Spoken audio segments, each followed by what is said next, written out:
Welcome back, everyone, to the Gentleman's Wrestling Podcast. I am your host, as always, Jesse Collings. And joining me today, first time guests on the show, but I'm sure many people are familiar with his work. He is the host of, or one of the hosts of the Between the Sheets podcast. He also has his own Substack, Babyface v Heel. He's been around the wrestling scene and wrestling media for pretty much as long as almost anybody else in this space. Not to out you for your age, but it's David Uh, Bixenspan. David, welcome to the show.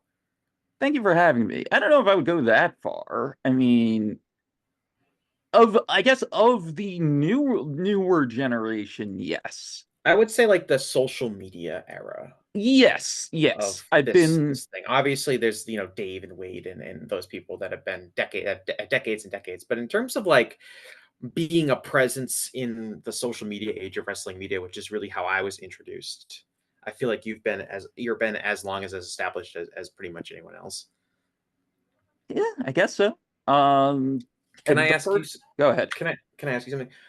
When did you become Bix? Like, is that like what stage of your life where you just start going by Bix? I Has that mean, been I something since never childhood? asked for it. It did start in childhood as a nickname, and then uh other people just started calling me it online. I mean, part of it did start online was with my original handle was because I was and still is to a degree a big McFoley fan, was Cactus Bix.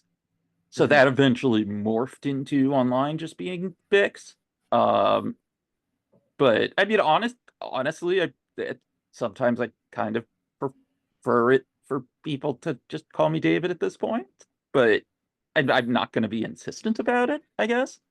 Yeah, because to me, when I think about you or I see you, I'm like, oh, it's Bix. Um, but I'm curious to know, like, there's something about like people that have like I don't know, like certain first syllables in their last names that just becomes adopted. I'm just kind of interested, like in the cultural phonetics of how that has happened to you and other people with different last names, because it's like semi common. Like no one calls me Call. Like that just sounds stupid, right? But I'm like, Bix is just perfect. I don't know if it's the X sound at the end of your first syllable of your last name. It I just think makes that's it part of easy. it. Yes. Yeah. And it's not, or if you had like a really complicated first name that people didn't know how to pronounce, which is not true, people could just adopt to it. But I just think of you as Bix. But I can call you David on this pod. Yes, that would David's be my fine. David is my father's name. It's my middle name. This is a podcast that respects the name David, so we can call that. Anyway, the reason David is here, okay, that just sounds wrong. The reason Bix is here on the show is we're You talking know about what the it Vincent. is? If you're addressing me like indirect, if you're addressing me, David sounds better. If you're talking about me for some reason, it seems like Yeah, Vic sounds better. yeah. If I was, reading off, you had an order at Starbucks and the name on your coffee cup was David, I would say David. But the reason you, sir, are on the show today is because we're talking about the Vince McMahon documentary. Now, I will say that when this, in the build up to this documentary coming out, and really when the documentary first came out, my personal interest level was pretty low. And I was like, I don't have time to watch this 6-part Netflix documentary. I don't care about, I'm kind of vinced out. We just spent so much time talking and reading and writing about Vince McMahon over the years, especially this last year and a half, that I don't really have a lot of interest in watching this 6-part documentary series. And like a lot of people, I figured I pretty much knew everything that they were going to go over. It wasn't a documentary that was aimed at people like me. But right when the documentary came out and kind of I saw the first few reactions online, I realized that this is really this is going to end up being like one of the most important wrestling stories of the year, if you can call it that. We're probably going to be referencing content from this documentary for quite a long period of time. And it is an extremely relevant wrestling story. So I felt like I was obligated to watch it and share my thoughts and opinions on it. And obviously, um, I know that you've been following this closely, and you've have you seen the complete Yes. series? Yes. Okay, so I have as well. Um, I wouldn't say it was easy to watch it all in the short period of time, but um, I think you'd be a great person to discuss it. And I guess I'll just start with this. what is your general like bite-sized takeaway from the documentary? We'll get into all the details throughout this show, but I'm just curious to know, like, what was your like when you wrapped up episode 6, assuming you watched it in linear order, what was kind of your takeaway from it? I watched it in mostly linear order. I jumped straight to the Titan Gate stuff from Mhm. 92 in episode 2, then just kind of let it play the rest of the way through, and then caught up on the first episode and the beginning of the second episode after. So I basically watched it in order. Elevator version of what I thought, I think it boils down to a few things. One is just that the construction is very uneven to the point I feel like watching it, I got the feeling that the middle episodes, 2 through 5, were made with kind of a different goal in mind, and 1 and 6 were kind of more thrown together after the more recent scandals broke, but that they didn't really go back and adjust some of the tone to fit the bookend episodes. Um, so I would say that. I would say that, it's very well put together in terms of editing and the use of archival footage and whatnot. So I would say that. But overall, like, my takeaway is like, should people watch it? Yes, but like, even though I've heard, from non-fans and people who watch it with non-fans that liked it, it's not that well made for non-fans because there's not a lot of why there. It's very throughout the whole 6 hours. It's very, this happened and then this happened and oh, this also happened. Right, and I think that I mean, I have heard I see right now, just assuming I don't know how accurate this is, it is number 3 in the US for TV shows on Netflix. Um, Number 1 is the show Monsters, which is about the Lyle and Eric Menendez story, which is like the Netflix's own like competitive like um series covering a famous scandal, I guess. That I don't know if that came out the same time as the Mr. McMahon series, but that's essentially it. I thought that was kind of interesting, but I haven't really heard a ton of like outside of the wrestling bubble people watching this. I mean, it review wise, the only people, as far as I could tell, that reviewed it, even at mainstream outlets, were hardcore wrestling fans. Yeah, You know, people that with had written about wrestling before. yeah, with Garrett Martin at Pace Magazine, I guess being the most obvious one because he's someone that we all know personally and interact with on Twitter. So it seems like there was zero buy-in from your mainstream critics. The Alan Sepinwalls, Daniel Feinbergs of the world were not reviewing this in advance, and it seems like people are watching it. Where are you seeing the ranking? Because at least on their website, it only has through last week. Yeah, I don't know. I just when I go on Netflix and you go and browse, I scroll down, it says like top 10 TV shows Oh, in the not the US today. actual ranking page. The No, the way it's this is displayed in the actual user interface. Okay. yeah, this is and it has like again, like who knows how accurate these actually are? Who knows how accurate like Netflix like metrics even are? Um, so I'm not even But looking at the actual it's rankings. ahead of the Ellen special, which is one of the biggest things of the week. The Ellen DeGeneres stand-up special, which just came out. Yeah, I guess I didn't. So the only out of this top 5 I'm looking at, the only one that I had even heard of, and I'm not like a super plugged in TV person, and I'm not always on Netflix. Like the only other one I've ever heard of is the Lyle and Eric Menendez show. I've heard the name Emily in Paris too, but I don't really Looking know at anything about it. Nobody Wants This, that's number 2. I don't know what that is. It appears to be a comedy, maybe based off Yeah. a maybe a And to be rom clear, com. this is the US list. Yeah, Just I'm to looking at the US list. Looks like there's something called The Perfect Couple. It looks like is that Liev Schreiber is on like this is terrible analysis. I'm just looking at No, I don't, but these it things. clearly it is doing well with the Netflix audience right now. And we'll have more hard numbers next week when they post the actual rankings. Like I looking at haven't come go ahead. I was just saying I haven't come across anyone in my personal life that is like, hey, have you checked out the the Vince McMahon docu-series yet? And people will do that. I'm sure, like, just like with you, people that know they're a wrestling fan will like, oh, Yeah. even if they haven't watched it, they might mention it. I have not had that yet. So, um, Yeah, I haven't yet. I suspect my parents might watch it because they've gotten very into watching Dark Side of the Ring reruns and the other Dark Side shows on Vice mhm, lately because they're, for those who don't know, like, with the like live premiere ratings of Dark Side of the Ring have never really been representative because those things, not just the week of, but like long term, get replayed all the time. yeah, don't they Like go the on top, YouTube, like the full episodes on YouTube? usually just like the first episode of the Yeah. season. Okay, because I was gonna say I've watched episodes of that on YouTube. Um, and then Well, I've subsequent. they've also had a habit Vice has in the past of being very lax with YouTube people's YouTube Right. Yeah, uploads I could as have well. swore it was like on like the actual Vice account or Dark Side of the Ring YouTube They've account, but uploaded different episodes in time, but yeah, generally the pattern has been to yeah. upload the And I've also watched it season on opener. Hulu. And like true crime or docu-series, I feel like are just made for your streaming options.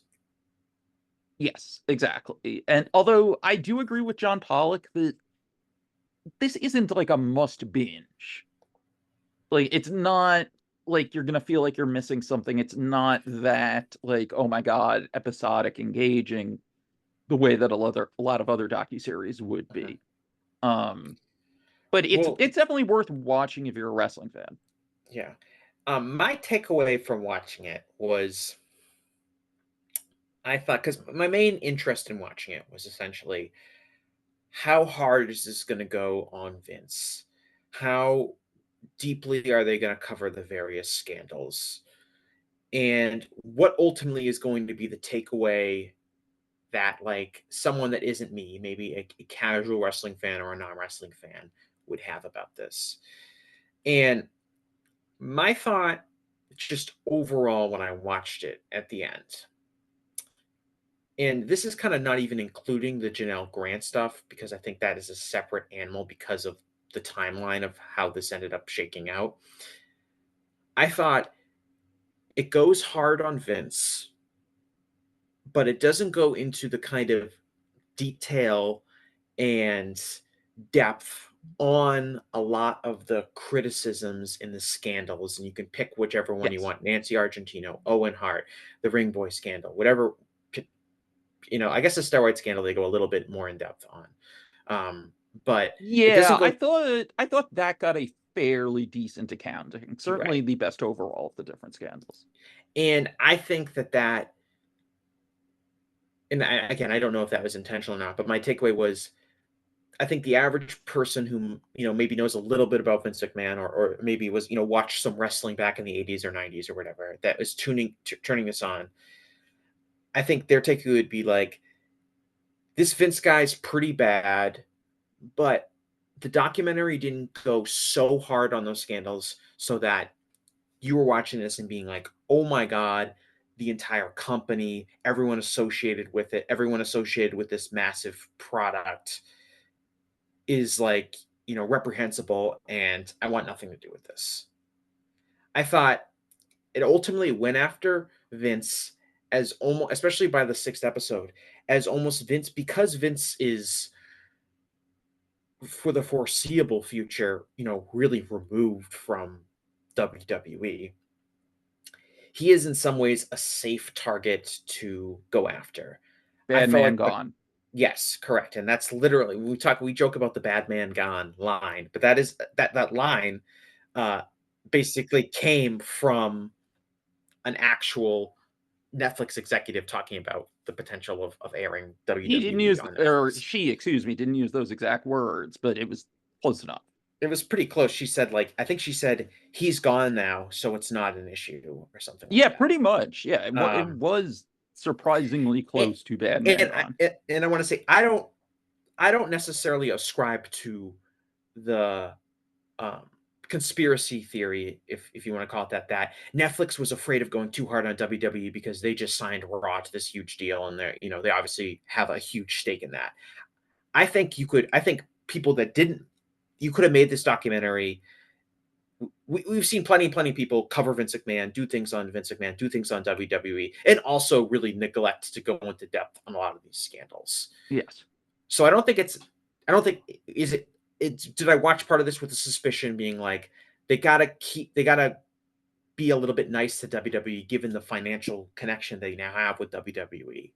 Um and that did cross my mind, but I just thought my general takeaway was like Vince is buried pretty good in this. They could have done a lot more, but he's buried pretty good. He's made to be shown um as a pretty reprehensible person who is also, really disconnected from reality. Yes. But at the same time, I was like, I thought the company WWE as an entity got off pretty easy. Yes, I would agree with that. As a company, I think really the only thing where they give an idea of like rot spreading beyond Vince, which inevitably also, let's just be frank, even if we didn't know anything, like it would have to. It's his company and his image.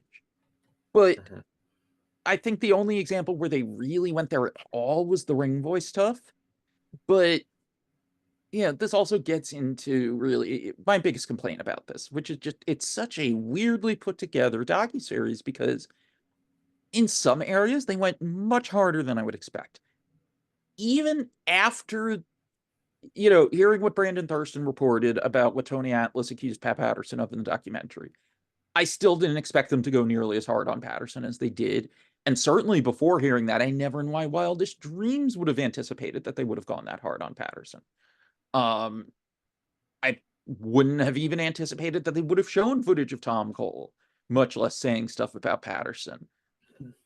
There's that. You have Bret Hart outright saying it was happening, people were turning a blind eye to it, Yeah, but also how do you he called prove it? Mel Phillips a pedophile. He's just like Mel He Phillips was called a him a pedophile. pedophile.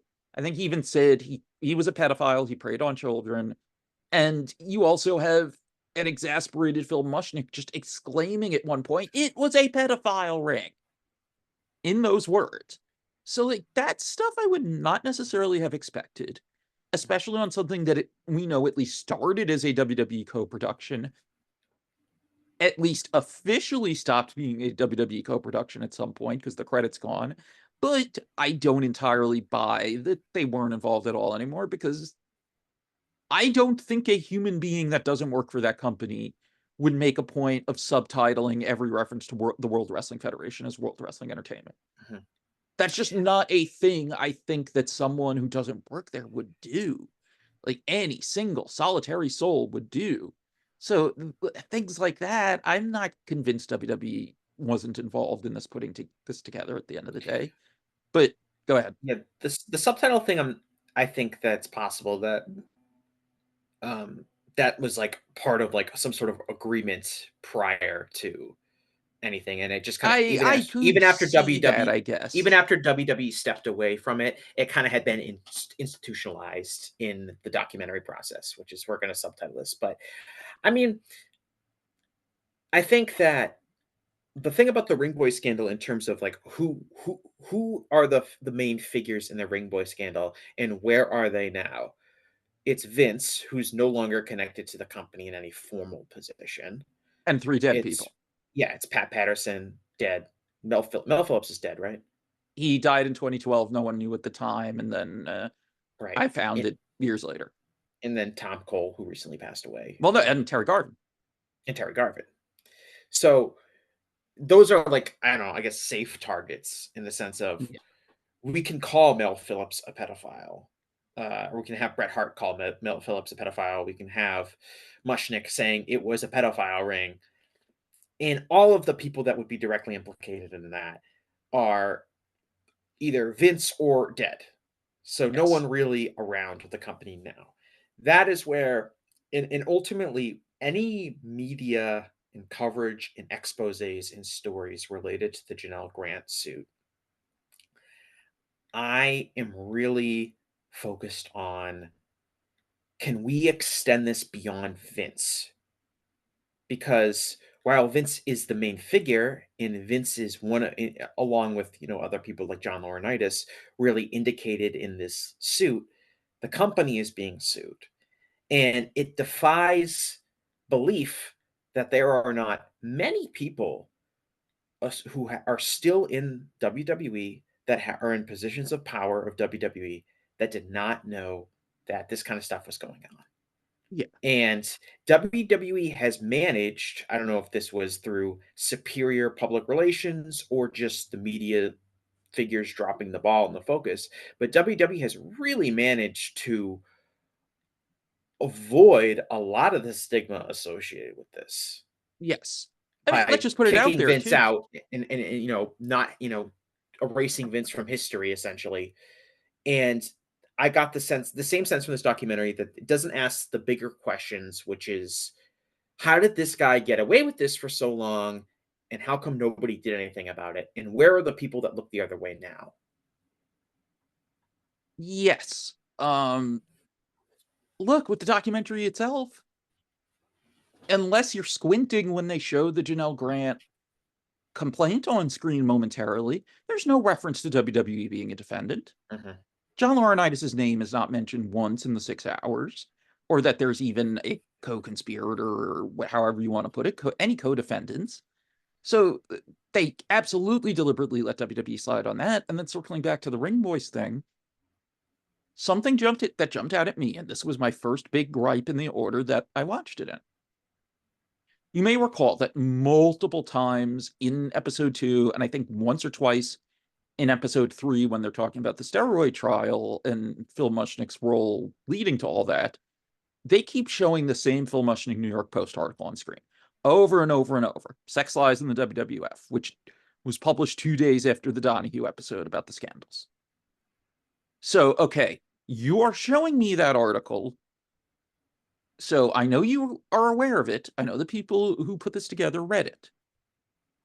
The key thing in that article, which, as I've banged the drum on in the past, for some reason was something everyone just forgot about for almost 30 years, um, is that Phil explains that a couple weeks earlier, when he first talked to Vince McMahon, Vince told him and Dave Meltzer around the same time that, and this is 1992, 4 years earlier, in early 1988, he had fired Mel Phillips because, not in the word, we don't have a direct quote because Phil didn't record it, but he basically says he suspected Mel Phillips was a pedophile and rehired him as long as he agreed to quote unquote stay away from kids, which he didn't. Um, I had documentation of Vince's limo driver also saying that it was Pat Patterson who made the suggestion to allow him to come back under those terms.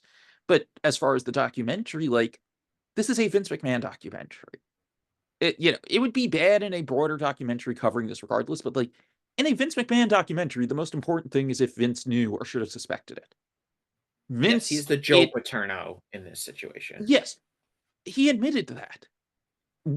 I've always assumed, because it didn't click with him how that would come off. And honestly, being that very few people really jumped on that part being significant at the time, I guess he was kind of right. But that was stupid, and it's the most important question really at that point. Once everyone's gone, who knew what and when and how? And he basically answered it. If the wording Phil Mushnick used was that Philip's relationship with kids seemed peculiar and unnatural. Um, so I'm sorry, you clearly read that article. You're using it for archival repeatedly. You interviewed both Dave Meltzer and Phil Mushnick. To not mention that is clearly a deliberate choice. Mhm. And that's a problem. And I think, um, I kind of go in that, and with the Ring Boy scandal, they spent at least more time on that. I thought there was very little spent on the Owen Hart incident. Which they also completely botched, and we can get into that. Right, and that is one thing. The thing about the Owen Hart incident, so I have a few more takeaways with this documentary, just real quick. Sure. They mentioned the names Tom Cole and Nancy Argentino. They mention the steroid scandal. They mention the Janelle Grant lawsuit. They at least mention these things because there was a world where they did this documentary and none of that stuff is mentioned. Yes. right? And there are people out there who didn't know these stories before, or at least now are aware of them. There were probably, there were hardcore wrestling fans out there, no idea who Nancy Argentino is, had no idea who Tom Cole is, who had no idea, probably don't even remember Mel Phillips. And now they do know. So that's like at least something. The Owen Hart thing, what bothers me about that is a very commonly known story, obviously, that Owen Hart died when he fell from the rafters at Over the Edge. Yes. But what most people don't know is that the company was essentially found liable, and that Well, Vince's no, they weren't found liable. They settled. well, you're right, they weren't And found there was liable, but they no said trial or anything. They right. they settled with Martha Hart and also Stu and Helen for a Mhm. lesser amount, but they were part of the lawsuit. But For I a guess large enough amount to suggest they thought they would have been found liable at trial. Yes. correct. And I think that the company and Vince's negligence historically has been largely overlooked through the retellings of that. And so, and part of that is, and you can tie in the Ring Boy scandal and the kind of lack of exploration of that or of any of these other scandals in the documentary. If I was producing a documentary for, and this is, Bill Simmons' own words, it's not for wrestling fans. It's for the 100 million people or so who are going to Yes. see this in their Netflix carousel. I would be focusing on those extremely graphic, scandalous details in stories. And I would not be focusing nearly as much on things like the Monday Night Wars, the Montreal Screwjob, the first WrestleMania, the Attitude Era. Yeah. All that stuff might be interesting to wrestling fans. Although, and most of that stuff we've just been totally overwhelmed with content. Yes. But wouldn't if you're looking to just sell this thing as this crazy scandalous product, not unlike a lot of the other things that we've seen take off on Netflix, like Tiger King, which I believe the Same director of director. this, Yes. right, would be focusing on. Tiger King is not about a guy. I actually haven't seen Tiger King, so I'm gonna hedge I've this with saying managed to actually avoid watching it yes. myself. So, but my understanding is that Tiger King is not about a guy who like had a crazy zoo in like Oklahoma, right? It's about a guy who was involved in a murder. Ultimately, that's what people were interested in. Yes. And I guess if I was directing this, and I'd be like, how are we gonna wrap people into this? It's like this guy's involved in a ton of scandals, and let's go into deep detail in these scandals, most of which people have never even heard about. And instead, a lot of it is focused on the paint by the numbers history of WWE, which I don't think would be interesting to non-wrestling fans, No. and is not like a good documentary, let alone ethically the message that it sends. Yes. Joe Netflix is not going to care about all that stuff. You got to get into some of it, but they dwelled on way too much of it. Like the average person is not going to care about the click curtain call. For one example, like that's not really a Vince story thing, really at all. So yeah, I don't know if I'd call it padded in that sense. I get it, but I was gonna say I get, doing some stuff closer to that side, but like that time should have been spent more on like the why and whatnot. Mhm. And As even that's if the you're big not going as failure. hard hitting. Yeah. Yeah, and that's the big failure of the documentary is that ultimately it's not interesting to like you or I who are familiar with the history of WWE. Uh but I don't know if it would be that interesting to a non-wrestling fan. Like I think um I think Joe Lanza mentioned this when I was listening to him talking about it, where he said like if you just watch the part about the Montreal screw job and you are not a wrestling fan at all, like Bret Hart comes across as like a baby because he's mad that he didn't get to win a fake wrestling match. Yes, which Like, also is another topic that they completely dropped the ball on and just let Vince dictate the narrative. well, yeah, and the whole thing about the Montreal screw job is, we all know it is probably the most overcovered, discussed, Yes. analyzed, like wrestling thing like of my lifetime. I guess I wasn't really even watching wrestling. I was too young uh Yes. And to really Wrestling with Shadows honestly made it worse well, I was because gonna Well, I was gonna say, not only is it like, do we have way too much like content on it, just generated from all sides, but we also have out of every like scandal in the history of wrestling, we have actual behind the scenes documentation of it all.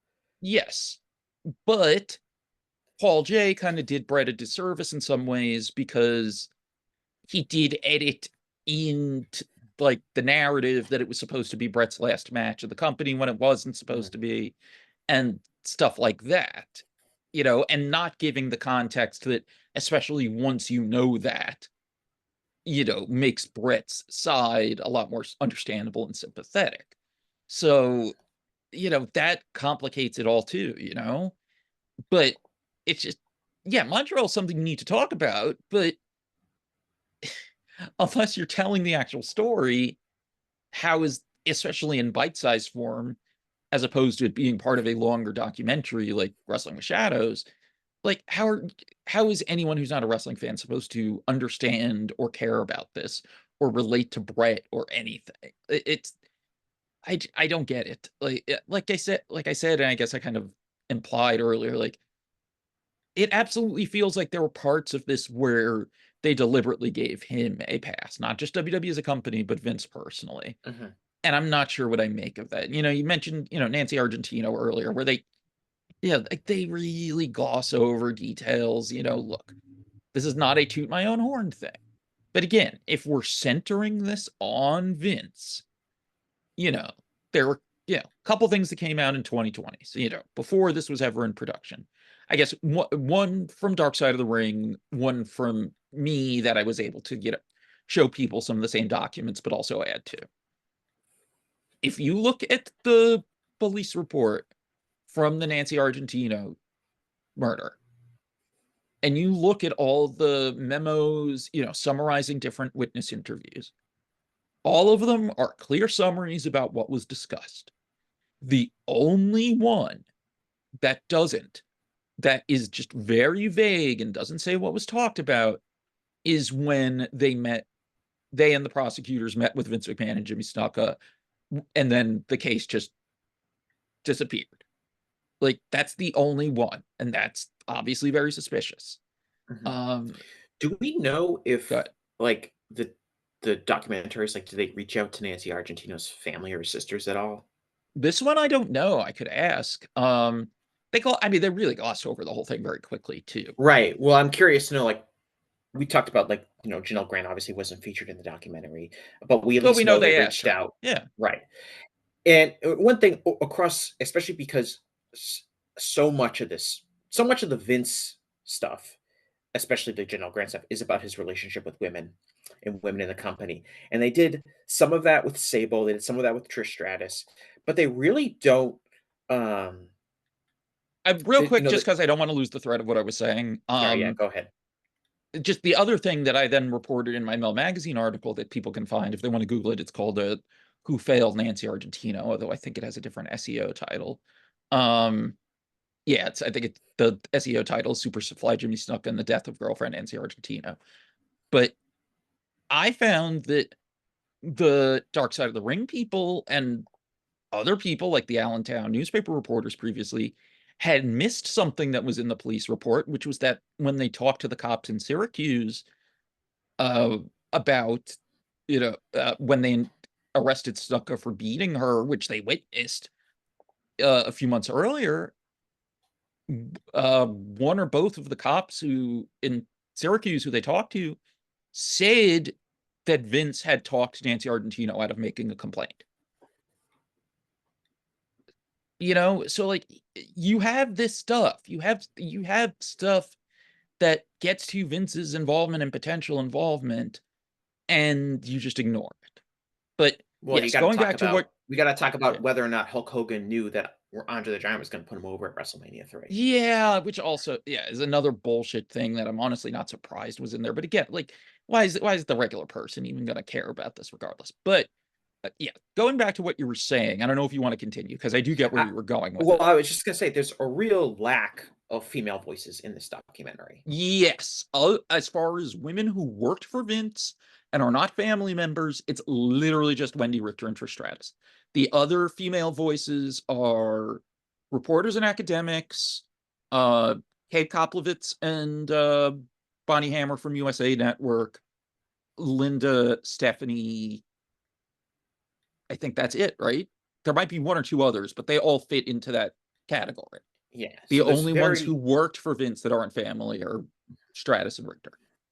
and so I guess to me, like like we talked about, like the documentary doesn't really explore the why, and they talk about his relationship with his father and his relationship with his kids and how that has kind of been that there's complications going both ways there. But to me, like a huge part of Vince is his relationship with women and his obsession with power. And I think when you read the Janelle Grant um, information that's out there, that is the number one thing that comes up is this is a guy who is obsessed with controlling someone, and Yes. he's obsessed with exploiting them sexually. And that is never really addressed in the documentary at all. It comes up a Yeah. little bit in the Trish stuff. It comes up in the Trish stuff when they talk about the bark like a dog segment. It comes up a Well, little, not just that with Trish, because yeah, they do get into the thing where she brings up that Vince proposed some angle where she, in her words, made out with another woman. And from the context they gave with the surrounding clips, it seems like they're talking about Mickie James during that right. storyline. That was a yeah. People remember the storyline. That was Yes. And the would various, make sense. Mickie James was supposed to be basically in a way that they would never do now, a psychotic lesbian stalker. Uh, I hope they would never do that now. yes, I would hope. But Trish said she turned it down. They did do some kind of kiss later, but certainly wouldn't qualify as making out. And Trish said something like, I don't know whether or not it was a punishment, but I lost the title a week later. And then just dropped there. There was no reflection from, included from her or anyone else in the documentary, no other talking heads, nothing. Looking at, like, wait, isn't that kind of maybe sexual harassment? Like, wait a second, there's some larger issues here, and it goes to other stuff we know about too, like threatening to fire Lita and Edge if they didn't genuinely get naked under the covers in the live sex celebration angle. I think Chris Jericho or Christian have said similar things about the angle where uh the Dudley stripped them too, right? Honestly, I feel like you could list off a bunch of angles if you really thought about it. Part of it is lost Sure. in just the lack of people's ability to remember everything that happened, especially like post 2002 WWE till today. But even like the bringing Sable back, like I had kind of forgotten about that whole thing.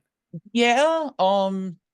One of the most interesting moments in the documentary too, because if we're being blunt, and it's a little more clear if you have the subtitles on, the documentary makers are clearly trying to give the impression that Vince had a real life affair with Sable.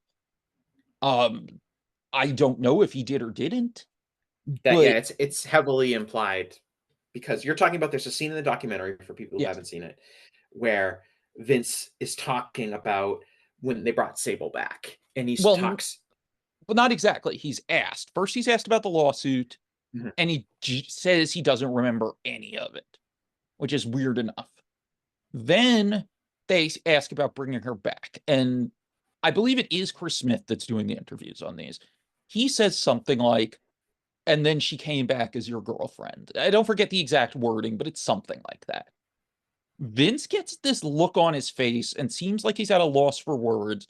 And then off camera, someone who you can't tell necessarily because he's faint enough off camera just by his voice, but who the subtitles identify as Paul Heyman, starts immediately barking storyline, or in character, something like that. And Vince says he doesn't really remember that either, but the way it's included, and it even though they don't say it, it seems like they're trying to give a very specific impression, which I found fascinating. I was getting flashbacks to the Vince McMahon yelling at the Ultimate Warrior. It's a fucking work when he's trying to record the apology. You know what I'm talking about? Yes, yes. But the Yeah, apology for the fan who he was yeah, shitty to about an autograph, although Warrior denied that he did it. But yeah. Vince was With trying yeah, to and Heyman is playing the role of Vince in this scenario. I kind mean, of. I listened to um, Bill Simmons and David Shoemaker talking about the making of the documentary. on an episode of Bill Simmons' podcast that came out on Wednesday, and they mentioned, Vince had a whole entourage of people with him that were, I guess, his handlers. Um, and so, I don't know if Paul Heyman was one of those people, but it would seem to give credence to the idea that Vince had some assistants who were trying to keep him on track and from trying to maybe incriminate himself further. Um, we discussed, like, the why. Like, Vince obviously started out. Vince wanted to do this project. He wanted to make a documentary about himself, and obviously they backed out, and WWE stopped, partnering with them at some point. But Vince clearly, there was an idea behind this where Vince clearly wanted to try to control his own narrative in like a mass communication way, not just producing like a WWE documentary on him, but really trying to set the record straight in his mind with the general public. Um, and I think he like arrogantly did not know what he was getting into. Yes. Going by what I've seen about what Simmons and Shoemaker said, I haven't listened. I, it goes to why am I blanking on his name all of a sudden? The awful announcing guy who covers wrestling. We follow each other. I feel Ben bad. Rob? Yes, Ben Oxford. Uh, he said something in his article about how Dave Meltzer is kind of the star of the documentary, which we can get into. How it almost comes off like Vince had no idea what a documentary is. Yes. Have you ever have you ever watched the show American Dad? The Seth MacFarlane Yeah. show, not really. Okay, well, there's an episode of American Dad where Roger, who's the alien character, it's his birthday, and he asks the people to throw a roast for him, and that ends up happening, and they end up roasting him, and he gets super upset about it because he didn't know what a roast actually was. That's what Hmm. I thought of Vince was. Vince is like, yeah, let's make a Netflix documentary all about me, and then it happened, and he's like, what the fuck, man? I didn't know what this was. Yeah. Also, I don't know if this is from the same. I guess it is the same episode, but I didn't see this quote anywhere. I was pulling up Ben's page on Awful Announcing, and Simmons also made some comments about how he thinks the Netflix WWE deal may have actually saved the documentary. Yeah, I'm I trying to mean, I find the don't know exact enough quote. about I don't But know enough about like the obviously Simmons does, but like the dynamics between how much creative control does WWE have over this, what could and could not get published. We talked about like the concerns about WWE being a partner in this because they're obviously wanting to be a partner so they can control the narrative to a degree. I'm yes, just not clear although what that is. Simmons has always said they had no edit control, they never had final cut. Um, which that just doesn't feel like something Vince would get into at that point, especially since I'm curious if you remember this. Um, when was it announced? Um, Let me find it. There was a book that was announced, an oral history of WWE. It was announced, okay, it was announced in September 2018. That would be written by Craig Marks and Rob Tenenbaum, who did the oral history of MTV, which is Mhm. a really good book for people who've never read it. Um, and that book just kind of faded away. It never came out. But the thing that was said at the time was they were going to have full cooperation from WWE, but WWE would have no edit control over the book. Who knows exactly what happened, but it sure seems like WWE pulled cooperation in some form because the book never happened and both authors moved on to other projects. So the fact that presumably after that dissolved, because I would kind of think that even though one's technically a Vince book and one is technically a WWE book, I kind of feel like Simon and Schuster would not have been pursuing the book that became Ringmaster if they knew by that point in early 2020 that the oral history was still coming out. So probably by then that it fell apart, or maybe not long after that. So that after that, Vince would agree to a similar situation and one where apparently he had no out is and always has been very curious to me. I want to talk about the wrestlers who are featured in this documentary. Um, the first thing that I find interesting is, it shows how challenging of a documentary this actually was to make because for me in journalism, if you know somebody is a highly unreliable source of information, you usually try to avoid relying on that person, using quotes from that person, using information that was given to you by that person because you know that the information is unreliable. And when you are telling the Vince McMahon story and you're interviewing all of these wrestlers, many of whom have just really long and easily researchable histories of just being incredibly unreliable people for information. And yet, so much of this documentary is people who are just clearly full of shit, just saying shit. And from a journalistic perspective, I'm watching this documentary. I'm like, this is awful because this is essentially, I mean, Dave and a few others, um, like Phil Mushnick, are there to kind of balance that out. But it just seems to me like a huge portion of this is just like, let's just let these guys say some crazy shit that has most likely not true, but maybe will be entertaining. And I would not be able to really participate in a project like that. Um, to hear all of Yeah. these stories, like just does Hulk Hogan really need to be in this documentary? See, I think Hogan is someone that if you can get access, you do need to interview. Right. Do you have to be careful about how credibly you take him and present it? Yes. But I do Yes. think if you have access to Hogan on a Vince McMahon documentary, you do interview him. I do think that's something you do have to do under those circumstances. It bothered I'll tell you, you know Go ahead. what? One thing that really bothered me about this documentary, one small thing that is indicative of a larger thing. We talk about when they're talking about the WrestleMania 3 attendance. And okay, like the last thing I want to hear is more WrestleMania 3 attendance discussion. I don't care about it at all. But one thing that bothered me was David Shoemaker said, like, essentially defending the lying of about the number, which is like, oh, it's part of the magic of pro wrestling that you can get some people to believe this thing that's not true. That's pro wrestling at its core, and it's all part of the journey. Like, if a wrestler said that or someone that worked for WWE said that, I'd be like, "That's kinda dumb, but whatever, it's just an attendance figure."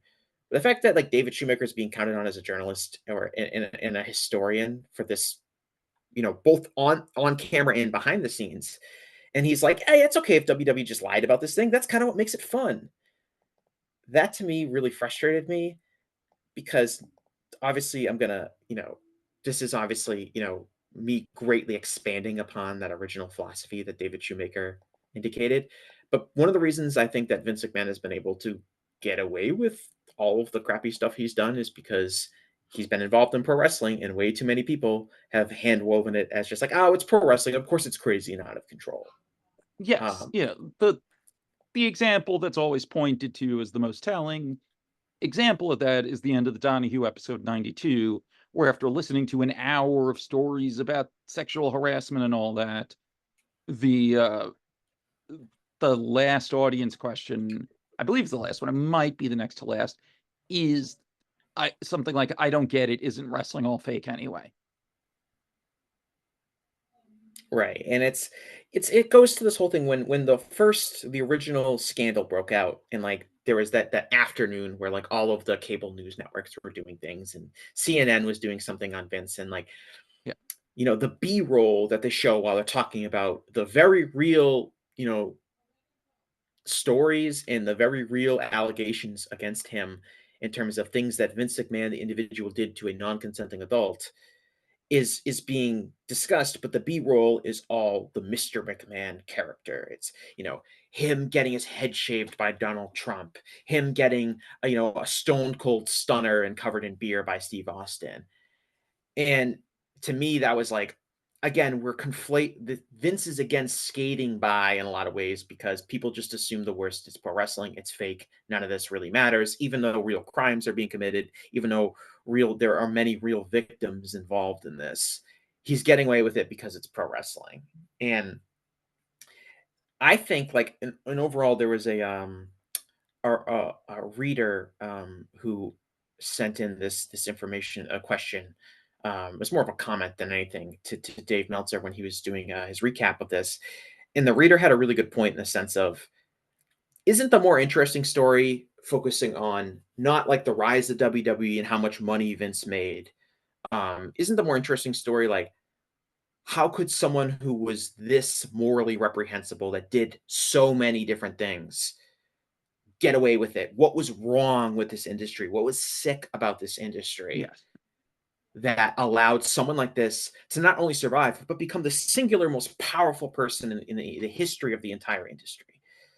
Um, and that would be a more compelling documentary than, oh, Vince, made a lot of money, but he also did some bad things. Roll credits, which is kind of what I feel like the surface level tone of the documentary was. Yeah, there's no reflection. Like I said, there's no why. And I think a symptom of that too is it really like other than the other McMahons, and Bruce Pritchard, there are no like office lieutenants of Vince that are in here. Nobody who helped him build the company. There's no Bob McMullen, the original finance chief. There's no Jim Troy. There's no, even people who were technically outside the company. There's no Dick Ebersol. There's no Jim Ross. Jerry McDevitt. I mean, that's actually a pretty glaring one now that I think about it, which he must have been interviewed, right? So it would have to be like, when did he? I'm trying to think like when he He retired, and retired last year. yeah. So how did that fit into the filming process and things like that? Right. It And the honestly, bulk I of don't the know. interviews were done I in don't know if 2021 and 2022. Yeah, I So don't know if he would have been more likely to be interviewed pre or post working for Vince. I don't know. I I know think he's done no, when interviews. he was still working for Vince, he has not given any real interviews since he Yeah. retired. So I mean that's the thing too, knowing how he works, knowing how they work. Unlike Jim Ross, where we know he wasn't interviewed, and I think we can assume that, you know, the people I named, and including Dick Ebersol, weren't interviewed because I feel like you'd at least include like a cursory Dick Ebersol like soundbite talking about Saturday Night's Main Event. Mhm. We know Jim Ross was an interview. We can assume the others weren't interviewed. I don't know if I see a universe where Jerry McDevitt's not interviewed at all, at least But about the steroid trial. it, So and it to is your point, conspicuous that he's not there. yeah, and to your point, there's very little outside of Pritchard, who just you like has no to me has no value because you can't believe anything that he says. There really isn't another one of those lieutenant. I guess like Paul Levesque is interviewed. Paul Levesque's barely in it though. I know. Well, what did I say about the start of this? That we don't want to connect Vince too much with what is currently going on in Yes, yes, WWE. yes. So there's not a lot of current. I mean, obviously it's a historical documentary focusing on a 40-year snapshot in time. But there's really very little like people who are so Cody Rhodes is in it to really provide no real value other than to just put someone in it. Roman Reigns is basically not mentioned at all um, in the documentary. Um, they mentioned The Rock and there's some John Cena in there, but it's mostly focused on retired wrestlers. There's very little to do with anything that can be connected to the current product, which I think maybe was the deliberate choice. Yes. Um, I think it has to, at least in terms of editing later on, yes. Earlier on, I guess it's a little surprising there are some newer stars that aren't in there. But yeah, in terms of the editing, it does overall feel like this was deliberately edited in a way to distance him from WWE. It absolutely And does. and yeah, there's no Nick Khan, there's no Ari Emanuel. Um, there's none of these people that have played really pivotal roles in the recent history of WWE. Um, Again, we're coming into the timeline. Like, would they have?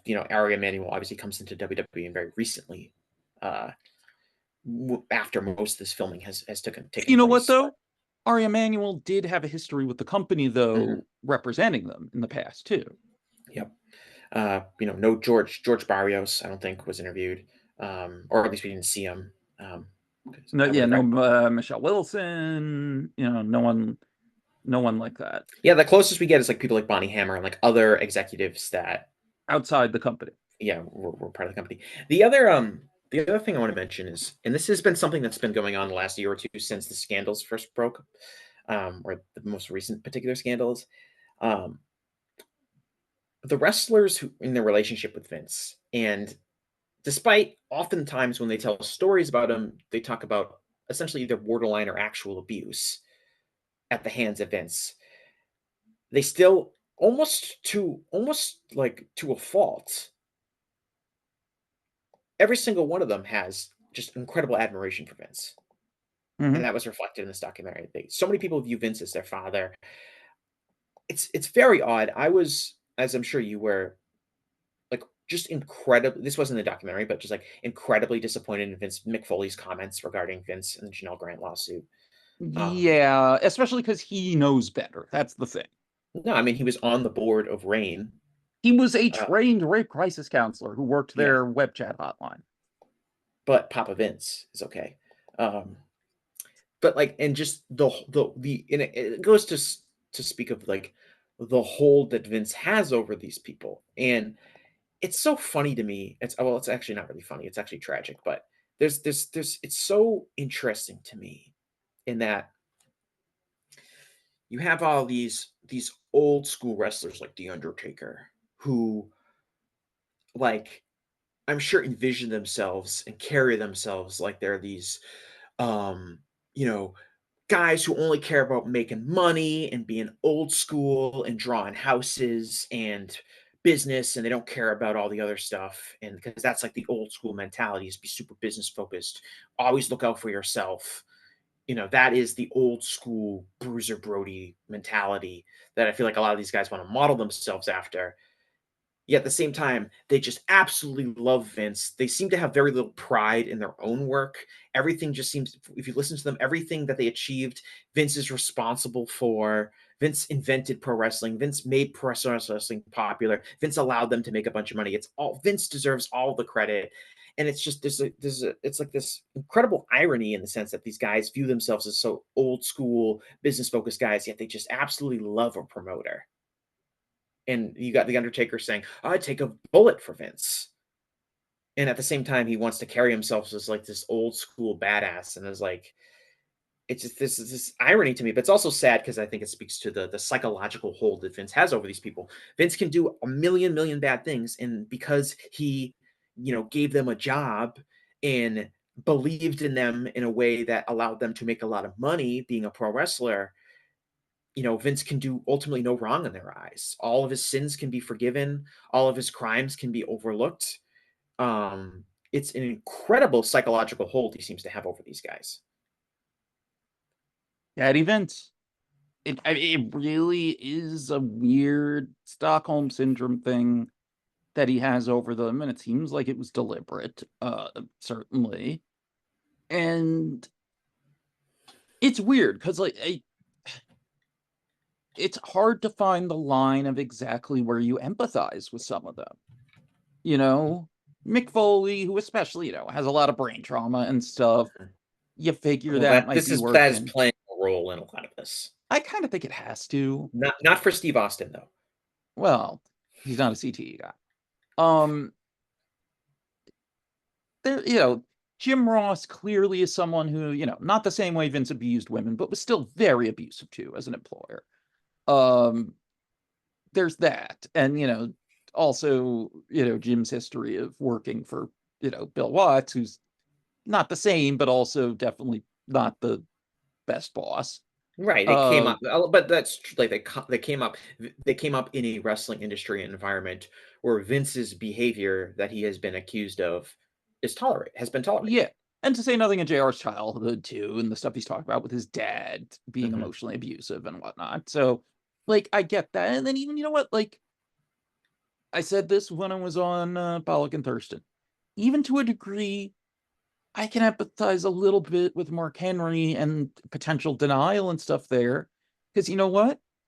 If I was a black wrestler who had been in that company, I can't put myself in their shoes. But I can certainly understand how if you're a black wrestler who's been in that company and especially has been in sexualized storylines, I can get to a point why you might have some issues dealing with some of the stuff in the lawsuit. I can't put myself in their shoes, but I can see how it would happen. So, like, there are degrees to which, like, you can kind of see it, but it's like you don't want to go all the way with that, especially with stuff like Henry said. But I do get where some of them end up conflicted based on the ringer he put them through, you know? So it's really tricky to find the balance there, like what Henry said was pretty egregious, and I'm not excusing it. But in terms of the larger internal struggle, I can sort of see where it comes from.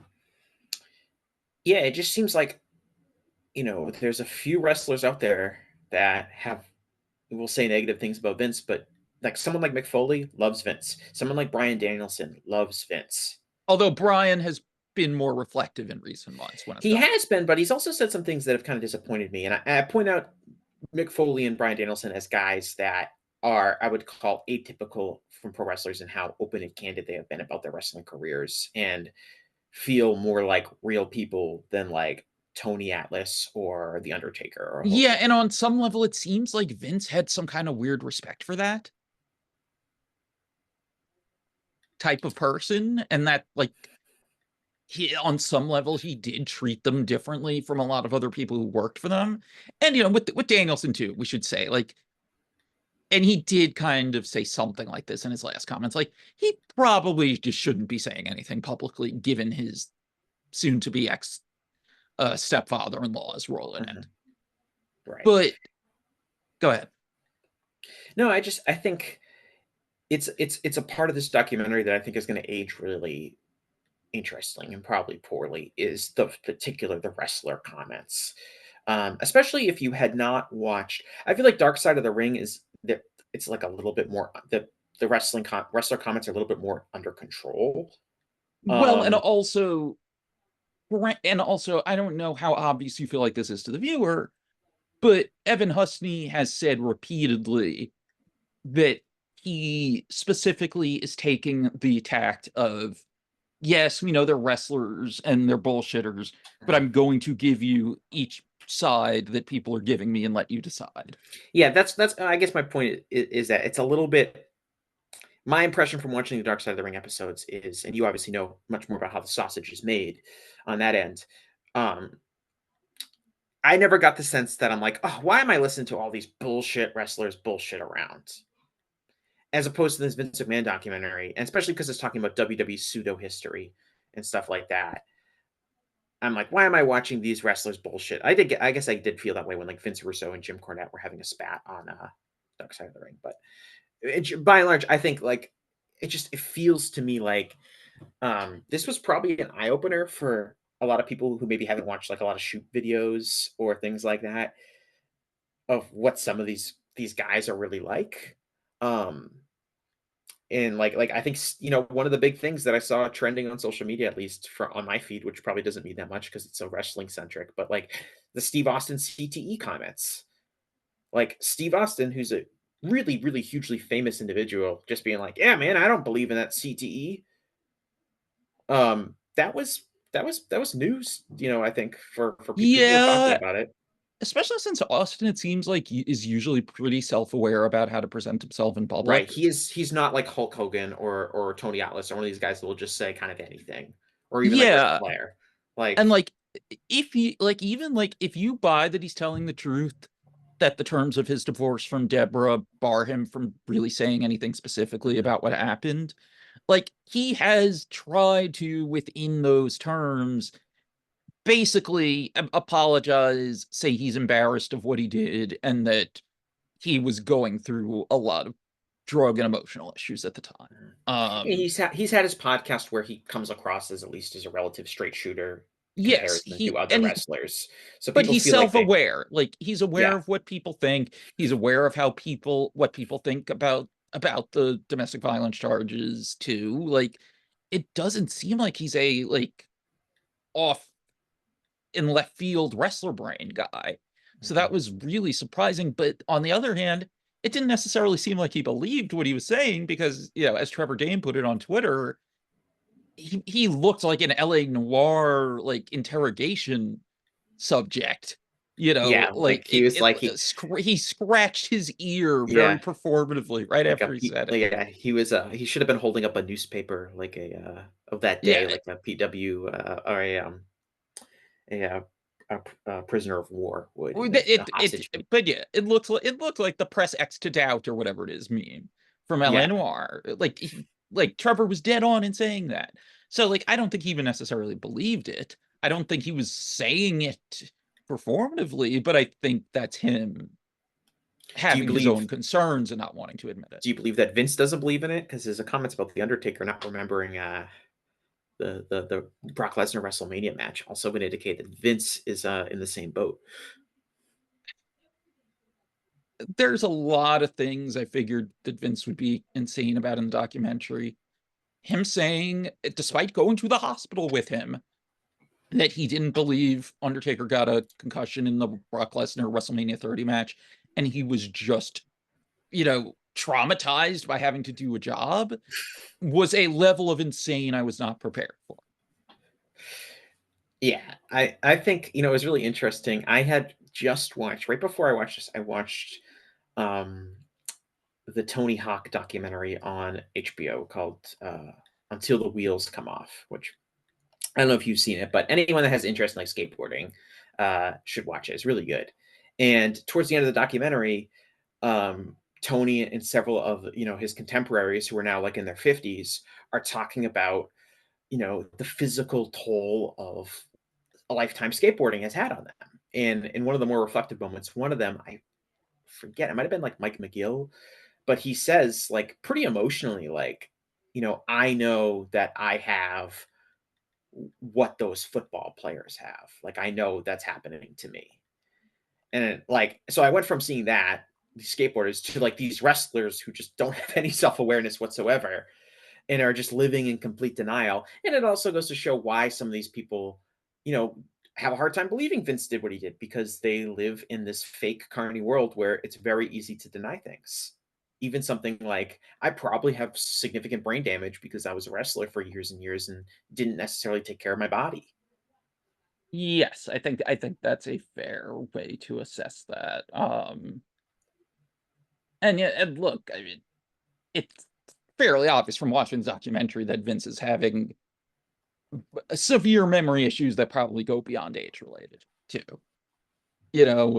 We know that he had an entourage around him at every interview designed to jog his memory. We know from exhibits in the Ultimate Warrior DVD lawsuit that that has been something that's been going on WWE documentary suits going back to at least the mid 2000s. There's an email that's like carefully teaching the production assistant how you interview Vince, how to make sure he doesn't get angry if you talk about something he doesn't remember, stuff like that, and that's, a good 20 years ago, when he's only in his late 50s. Yeah, part of So, that might just be Vince's natural attitude. well, though that's part of that too, but I think it's also Like a belligerence that he can't remember too. yeah, he yeah, I mean, he definitely go back and watch the Attitude Era. He definitely took many shots to the head. And I don't know like how much of a trained wrestler Vince really was. Dr. Tom Pritchard did give him proper training going into his, Mhm. early matches. I don't know Right. exactly how much, but these days, look, I, what's becoming one of the most common models for wrestling schools is to do a 12-week class. Mhm. Lance Storm was really kind of the pioneer of it. Seth Rollins and Merrick Brave do it at Black and Brave. Uh, I believe Sean Spears and Tyler Breeze do it at Flatbacks. And there are others I'm not remembering. Oh, Nightmare Factory does it. So it's becoming really like the thing at a name brand wrestling school. So, I mean, yes, he started old, but the idea that he could be quote unquote trained in a limited number of weeks is not outlandish. But he's also a beat up old man to some degree at that point, And he's going regardless. out largely doing like dangerous stuff. like His taking chair first shots to the head. match, he took that bump off the cage into the announcer's desk where he messed up his tailbone. Although that it seems like was more from landing on the corner than just the overall bump, Yeah, or not the I get, corner, the edge. yeah, But still, like that, like just all the shots to the head. Like he's taking punishment. He's taking a lot of shit to the head. There was the Kevin Owens, shoot headbutt several years back too. yeah. Famous, well, like the famous, the introduction to Mr. Sacco scene, like when Stone Cold just brains him with a bedpan. Like I don't Oh, know it if that just was gimmicked, echoes. yeah, or not, but uh, he definitely took his fair share of brain trauma, even if he didn't necessarily wrestle, for 30 straight years. Um, Yes. and I think, And probably didn't give himself any time to recover from any of them either. no, why would you? You retire, you should just die. Um, I That was kind a of knew. wild one too. Yeah, It but didn't I knew surprise he would me, say that. but it was still something to hear. Um, I mean, really, the most shocking individual comment, the one that like most viscerally hit me from him in the whole documentary, was because we've never actually heard him talk about Rita Chatterton in his own voice ever Mhm. before. When he says what you would expect, that it was completely consensual. And then he adds, but if it had been a rape, the statute of limitations had already expired. Yeah. I mean, I'll tell you this. I won't say who. I talked to someone who's known Vince and worked for him. Like and we're texting with them as they were watching the documentary. They had a similar reaction. Like they were shocked when they saw that. Right. And I've seen like the meme going around showing like the OJ Simpson "If I Did It, Here's How" book. Yes. Um, which Yeah, is, that's just not a thing you say in any like real like scenario. And then of course, and civilly the statute of limitations then got lifted and they had, the postscript note about Rita Chatterton threatening to sue and getting the multi-million-dollar settlement. yeah, I mean they left that in there. They could have deleted that Yeah, line. I mean, credit to them for putting that in there and doing it in a way that also, you know, uh hung a lampshade on Vince's comment. But that was the thing that really jumped out most at me, as we, kind of circle away from the concussions Yeah. and stuff like that.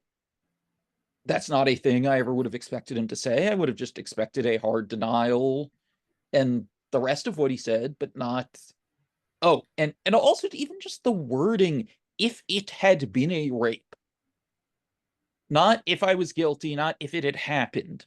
If it, like, it just felt so weird. And then just to say that, just that really jumped out at me. Honestly, it's the type of thing that makes you wonder what other things like that he might have said too. Like, and also like there's other stuff where they do address it that he's not even asked about.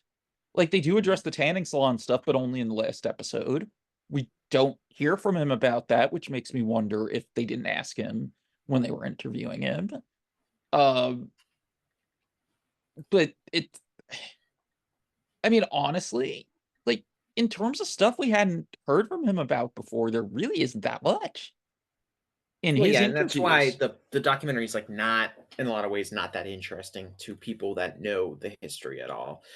I'm a big Bill Simmons fan in general, but I was listening to, him and David Shoemaker were talking about making this documentary, and they said, people, they wanted to make it balanced. And to me, I think that is kind of like a very nefarious philosophy that has really contributed greatly to um, poor media coverage Yes, across if you the are spectrum. trying to be balanced, it's inherently imbalanced because you're giving credence to stuff that shouldn't get credence. Correct. And too much of journalism is bogged down by, we got to get both sides on this issue. Even if, with I don't know, journalism school, they tell you, like, if one person says it's sunny outside and you look outside and it's sunny, and then someone goes, actually, it's raining, and you look outside and it's still sunny, you don't then give that both of those people equal credence. No. and credibility in terms of how you present them. And I think that is kind of just like a really destructive idea where it's like, we got to be balanced. We got to show all sides to this. And it's like, well, one side is this just crazy, insane person.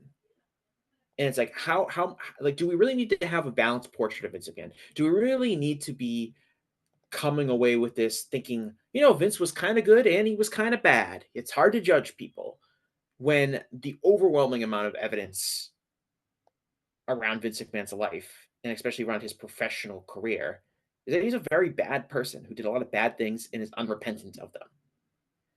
Yes. And that should be from the journalistic perspective, with knowing all of the information, that should be the takeaway from the documentary. It should not be that Vince is complicated, because honestly, I don't think Vince is that complicated. That's No. another thing I hear all the Bad time. people can do good things and good people can do bad things. Well, like I've read a decent amount of books about highly successful individuals. I'm actually reading a book right now on William Randolph Hearst, and a lot of the things are very similar to these people that are hugely successful in terms of they make a lot of money. Is that they have a lot of arrogance and they think they can do whatever they want, and that's essentially what Vince's last 40 years of his life have been. He made a lot of money.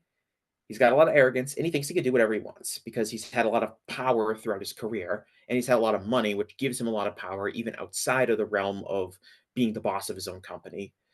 Um, he can pay people off. He can pay people to do things that he wants. He can outspend people, all that kind of stuff.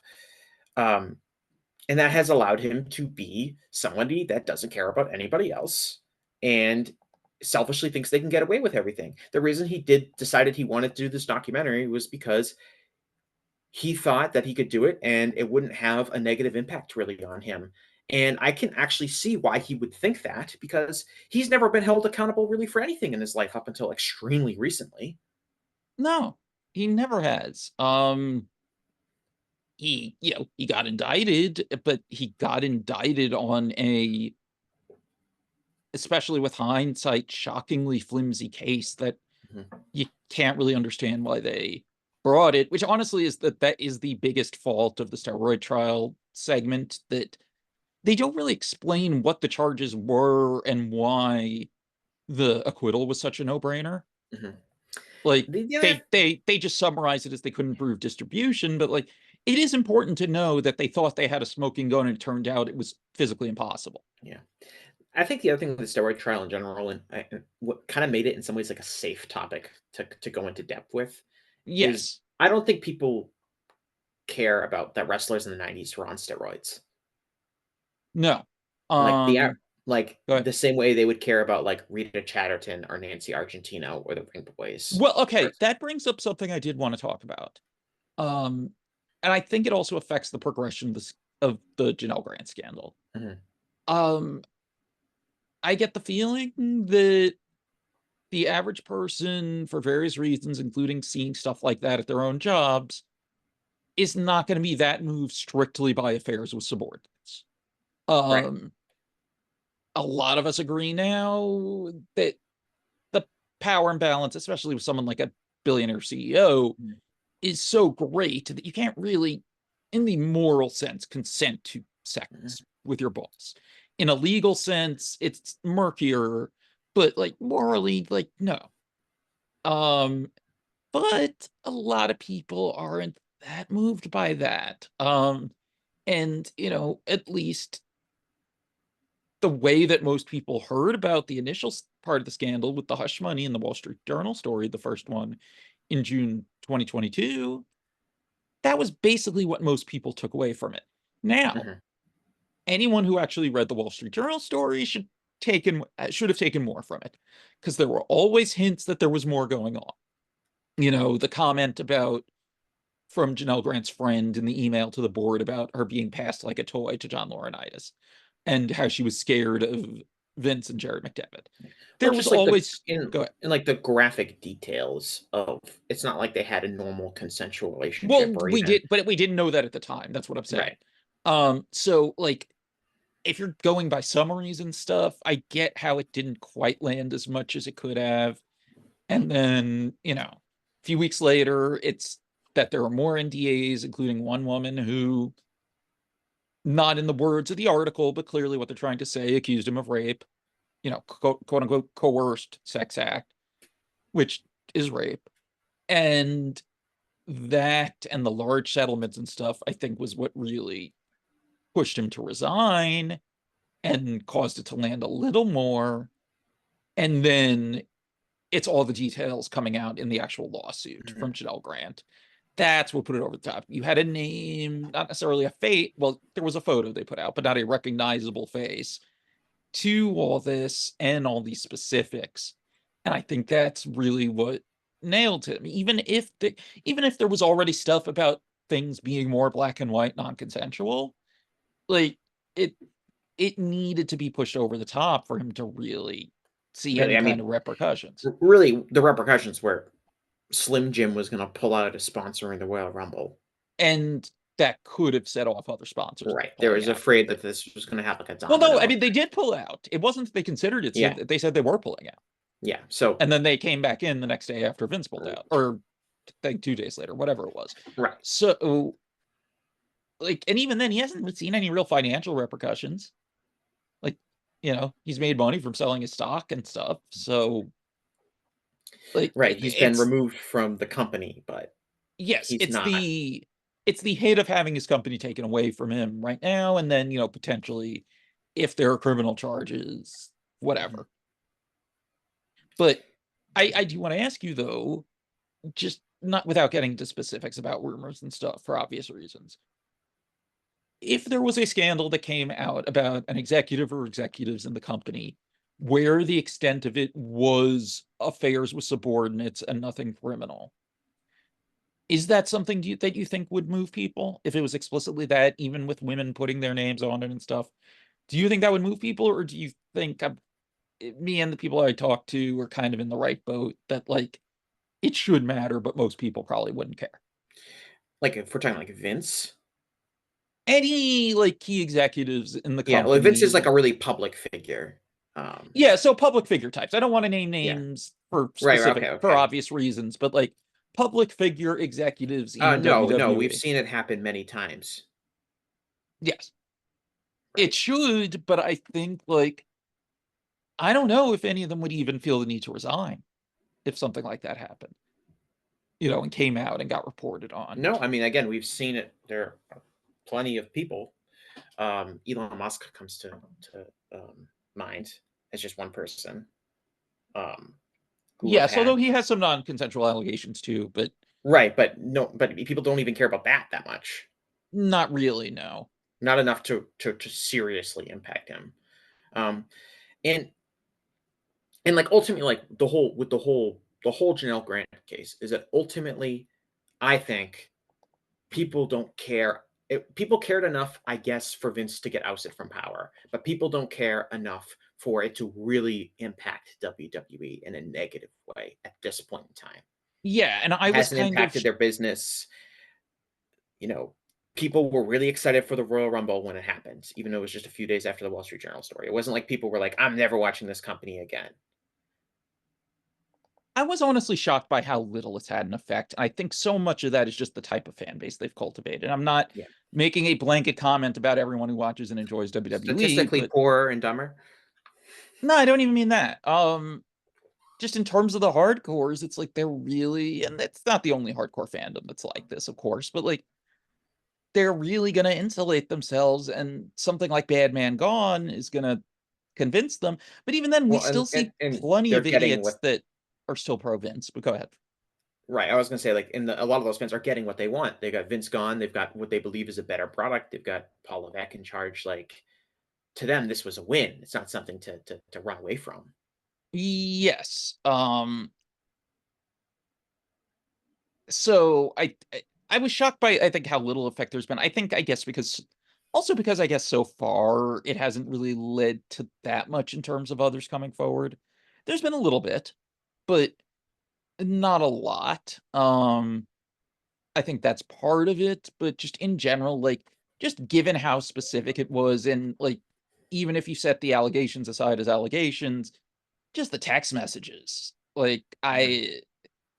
and then knowing also just from the lawsuit, things specific that then relate to the employees and the wrestling product, and all the ways that it was intertwined. Like, I would have expected it to have a little more of an effect. Like, I expected it to be more of an existential threat to the company. And at this point, it seems like it's not necessarily an existential threat to the company as much as it is to Vince. Yeah, I think the major thing going forward, and again, what I want to keep an eye on is if more information comes out of people who were high up in the company and that are still high up in the company are implicated for at least knowing something. Like, I personally believe that Paul Levesque knew about this. Now, do you know every single detail? I don't know, but I I believe he's Oh, I playing. believe he knew, if nothing else, that there was an affair with a subordinate who was there because he gave her a no, basically a no-show job, Yeah, and that there's the power imbalance and all that. Like, he absolutely would have yeah, known that, I'm he sure. can stand up there in the little pressers and play dumb all he wants, but I believe that. But until we get really concrete evidence that suggests that, I don't think it's going to really have an impact on the company because I think the company has successfully, and I think this documentary in a lot of ways helped it. You know, the problems, the moral and ethical problems that come with WWE came from the came from Vince's involvement. And now that Vince is gone, everything's fine because it was just one bad apple, as opposed to the entire core of the company and really the industry as a whole Yes. bearing And a lot of the all responsibilities for these problems. You want to know what there was very little talk about was Saudi Arabia. Oh, in the documentary, I don't think they said Yeah, anything about Saudi Arabia. correct. And we're talking about there's the whole plane incident, the whole sports watching propaganda incident. I mean, that to me is a major recent part of WWE and Vince and the Vince's involvement. Even help going as far as Vince to build relationships between UFC um Yeah. and Saudi Arabia. And that wasn't touched at all. And I have to think that one of the reasons that wasn't touched at all was because that's something that's going on now. That's the current connects the current company.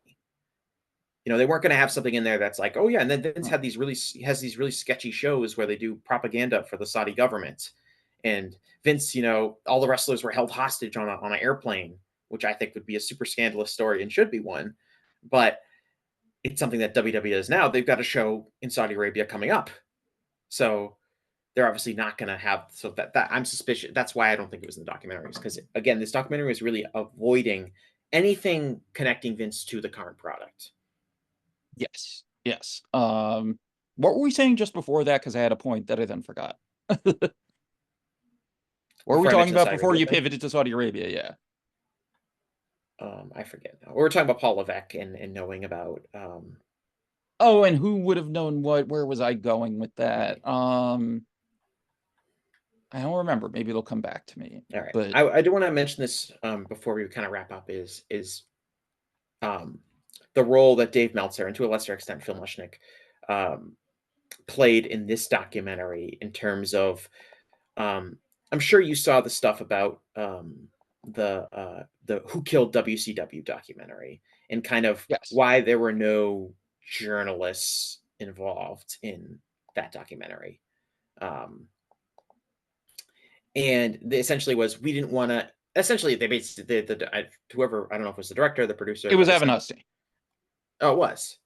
Um, somebody essentially said, we didn't want to have that kind of perspective in the story for whatever reason, probably to contradict many of the dumb things Eric Bischoff Well, said. no, what did he say?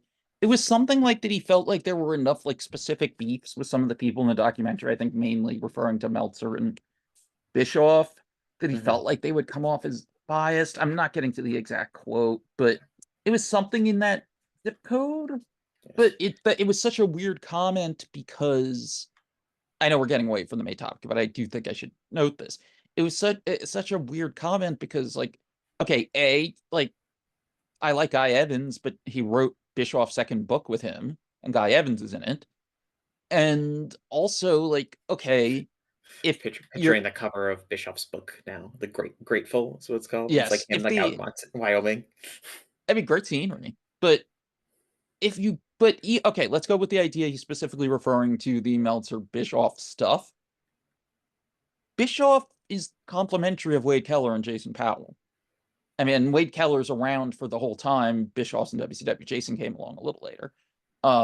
He was only there for part of it, but yeah, like that's not a reason not to include Wade Keller. But now going back to the Netflix thing, I mean, I think Dave comes off great in most of it.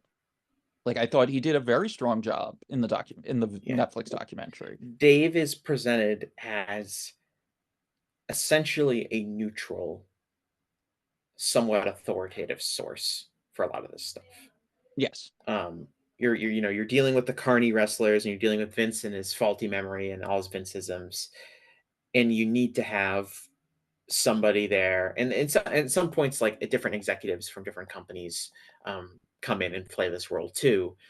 But Dave is essentially there as this is the person who's going to say what actually happened, and here are these Carney wrestlers that are going to lie about it to an extent. And so he comes across really well, and I wonder if that will ultimately have an impact on the way some people view Dave. Um, there's obviously people that are always going to think that Dave is nothing but like a hack liar who just makes things up.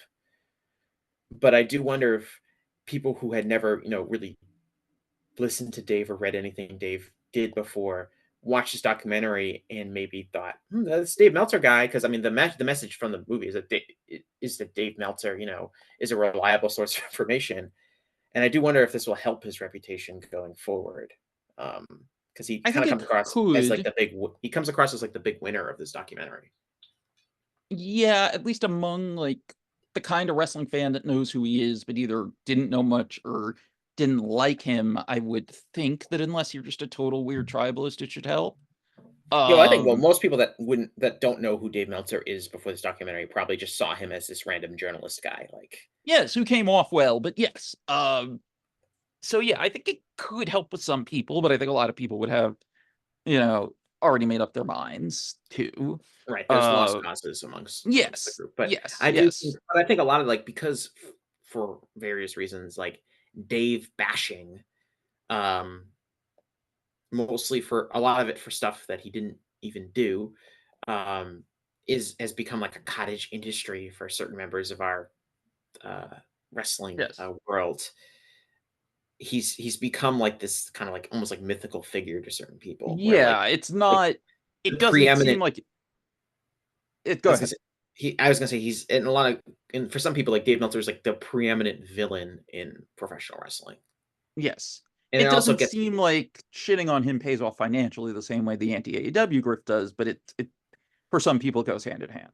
yes, and I mean, and I've talked about this a million times. Like all of that stuff kind of gets in the way of like actual criticism of Dave that should be levied, but um, because so much of it is just bullshit. Yes, Uh, most of the most, the biggest criticisms you hear the most about Dave are not the actual things he should be criticized. yeah, they're complaining about Shawn Michaels and Undertaker getting 4 3/4 stars, Exactly. Oh, yeah, pretty or much. Mabel being the third man, or the Tokyo Dome and stuff like that. But I do think that this was a positive documentary for showing people in the wrestling media for the most part being presented as credible, and that to the degree, and especially at the expense of the wrestlers who are shown as not being credible in a lot of the scenes. Um, Bruce Yes. Pritchard being, one of them for sure, because there's a brutal cut of, Bruce Pritchard said in that documentary. Yes. And as far as like Phil Mushnick, I think we should be clear for people who don't know much about him. Like outside of the context of the stuff about WWE, like Phil can be very problematic in a lot of ways and a lot of things he said and written. And he's a hothead. But because he's pretty much always, with one or two small exceptions, been in the right in the stuff with the McMahons and WWE, he comes off great in this documentary. And honestly, given the subject matter and where he was on it, rightfully so. But I can He's also one of imagine. Go ahead. I was gonna say he's one of the only people that just like speaks bluntly about Vince in Yes. the documentary, Yes. which I is do very think, refreshing when you're watching it. yes, I do think that if Brett was re interviewed like this year, I think Brett would have been more blunt about him. Not that he wasn't at all, But Brett, to his credit, is probably, I mean, certainly the older wrestler who's done the most reflection in light of the Janelle Grant lawsuit and whatnot. Um, but yeah, like he is blunt in a way that almost nobody else is. Even really, even Dave isn't. There's No, Dave's the opposite. Dave has at least 30 words of preamble before he even says anything. right. There are the clips about like, oh, I don't know why he had this grudge against me, and then it cuts to Phil, and he says, because he's a dirtbag. Right. And that's really like refreshing when you're watching the documentary, I felt. Yes, and as we talked about earlier, they could have gone harder even on why he felt that way, but he comes off well, and it's probably for people who know him, like New York sports fans who don't know the wrestling stuff, it probably comes off fairly jarring. Like I remember, people who I worked with who were really only familiar with him more broadly and like this, critical coverage of him at Deadspin and stuff were kind of shocked when like I started working on some of the Ring Boy related stuff and telling them about it and like just how well he came off in it.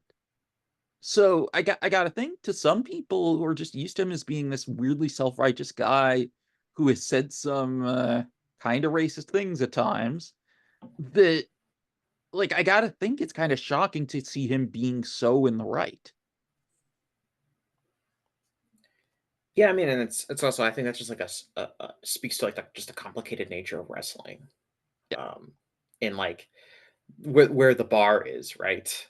The bar is pretty low for someone, and that's ultimately the message. Yes.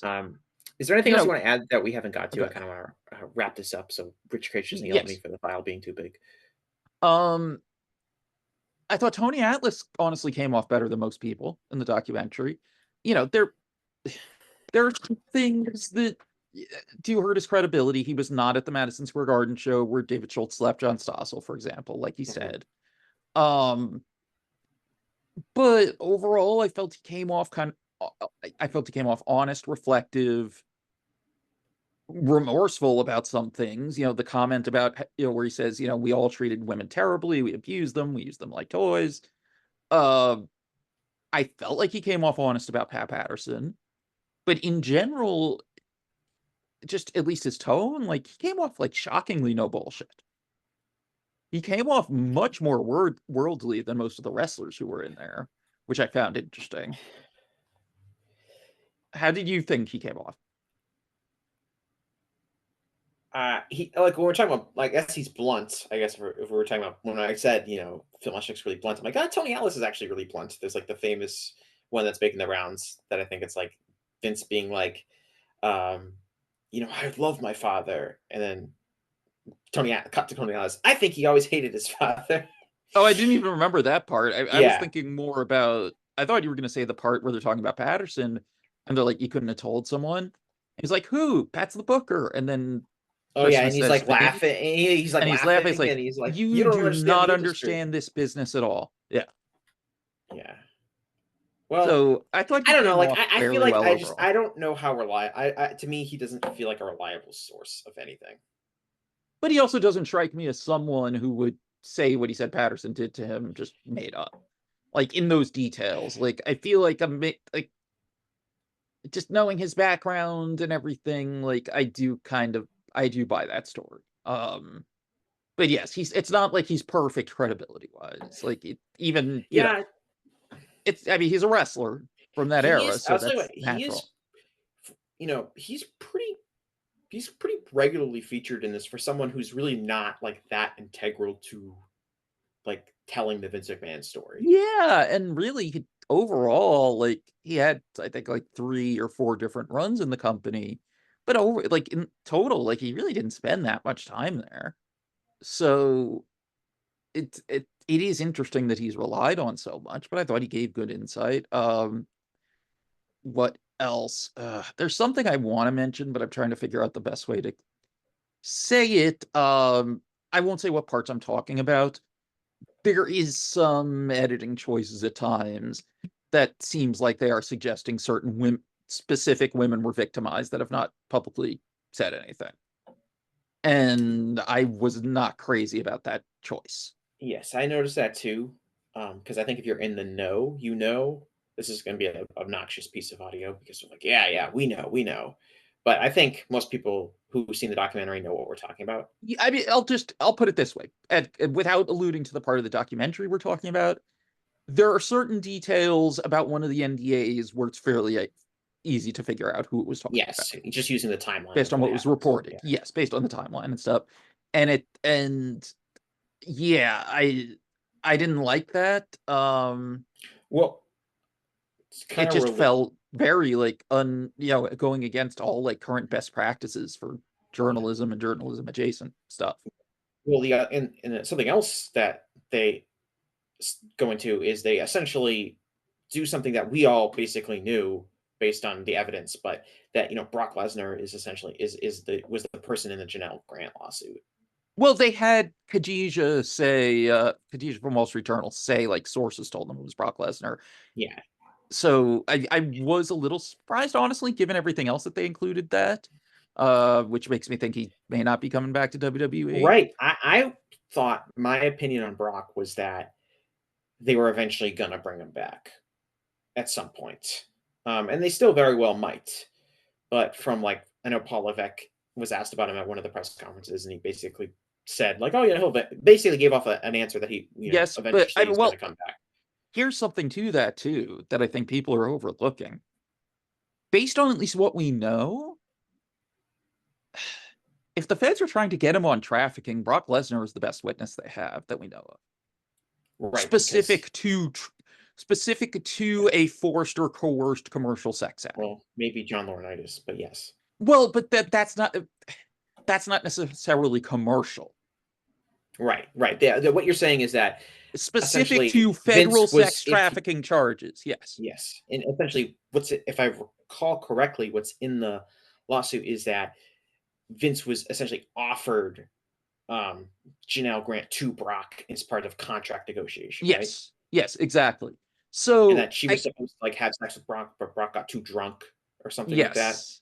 Yeah. So I think people need to look at that. I'm not saying I know anything like specifically, but I think it needs to be considered that, based on the things we know, Mhm. he But is potentially the one of the best, government witnesses if he were to feel he needed to, save himself, especially, or if they gave him immunity or compelled him to testify in yeah, some well, way. he's hiding somewhere in Saskatchewan if you can track him down. When is he not? I know. Well, and I guess but that was kind of eye opening in the sense of I assumed Brock was going to come back to the company and he still might, but I think they were kind of waiting on the things to blow over, and I felt like this might have reset that clock a little bit. Yes, yes. And if One this is a thing. company Go that ahead. if this is a company that wants to wipe its hand at Vince, doesn't want to talk about the Janelle Grant lawsuit at all, it seems like a really unnecessary risk to bring Lesnar back to the company, even though he probably holds a decent amount of value in terms of people would be interested in seeing him as a performer. Yes, but it's also a time where they don't need him. Yeah, but So as long as they're hot, yeah. if Go ahead. those houses start going a little bit soft, or that because that's when I assume he would come back anyway, which is like, yeah, we don't need him. Why would we? But Yes, if stuff changes and eventually they're going to cool off and they need a big star to bring in to help jolt things, Brock will be there waiting. I'm sure he'll want to be paid handsomely to do it, but um this it was interesting to me that they went after essentially I don't know, I guess an active WWE wrestler, or at least someone that's wrestled, because outside of Vince himself, there's nothing on any like wrestler that has wrestled for this company in the last like 20 years for the most part. yeah, We can talk about Jimmy Snuka, we can talk about Hulk Hogan, we can talk about even Steve Austin denying CTE. There's really nothing, any scandals or anything connected to it. I guess they talk about Benoit, yes, but obviously Benoit's not going to come back and wrestle for them. So, yes. uh, One thing I felt that the documentary did surprisingly well, and honestly, I think was one of the strongest segments of the documentary, was when they get into the idea of Vince taking allegations against him and then putting his version in a storyline. Like, I thought that was very well done, where they mentioned the tanning salon, sexual assault allegation, and talk about how a few weeks later, and they show the footage, is the angle where Mickey James comes on to Trish Stratus's boyfriend. He rebuffs her, and then she starts screaming that he, was sexually assaulting. Mhm. Like they do that. They talk about they don't bring up specifically that Ashley Massaro said that this was basically a duplicate of a specific thing that happened in real life. But they show the thing where the angle where she spills coffee on Vince and he starts yelling at her and berating at her and saying, "Oh, are you gonna cry? Are you gonna cry?" That's kind of disturbing to watch. So I forget if they used any other examples, but I thought they did a good job, like showing this is a thing that he did. It's fairly damning in the context. I mean, there's even more they could have mentioned. There's the Melina Batista thing where she comes on to him to try to give up a match. I think it was a Batista and Rey Mysterio like title shot against Eminem or something like that. And she comes on to him. They have sex off camera. We come back at post-coital as they're getting dressed, and he brushes her off like, "No, I'm not canceling the match." And then the next week, she's suing him for quote unquote sexual harassment. Mhm. That came not long after the thing with the $7.5 million settlement for the Coerced Yeah. Sex Act. I mean, you could do a whole documentary just on the way women are represented on Vince's television and Yes. all of the weird quirks, a hallmark of Vince's creative, right, is that a couple, like a married couple or relationship couple that gets along really well, are always heels. They're always some sort of evil heel where the woman helps the guy cheat or something like that. They're always represented negatively. Okay, that's Um, interesting. I've never really thought about that before. Basically, what you're saying is there are no happy babyface couples. they're very rare, or if they do, they eventually like kind of fade away. But like, think about like on-screen couples, right? It's like Triple H and Stephanie, right? They're like evil, Mm. conniving power couples. Um, And you're limiting this to people who are real life couples as well, or No, any on no, screen couple. no. Any on-screen couple, I feel Okay. like. I mean, I'm sure you can point to examples throughout wrestling, WWE history, where like, oh well, they were a couple and they got along, but it Well, there aren't even seems, that many babyface couples, period, when you really think yeah, about it.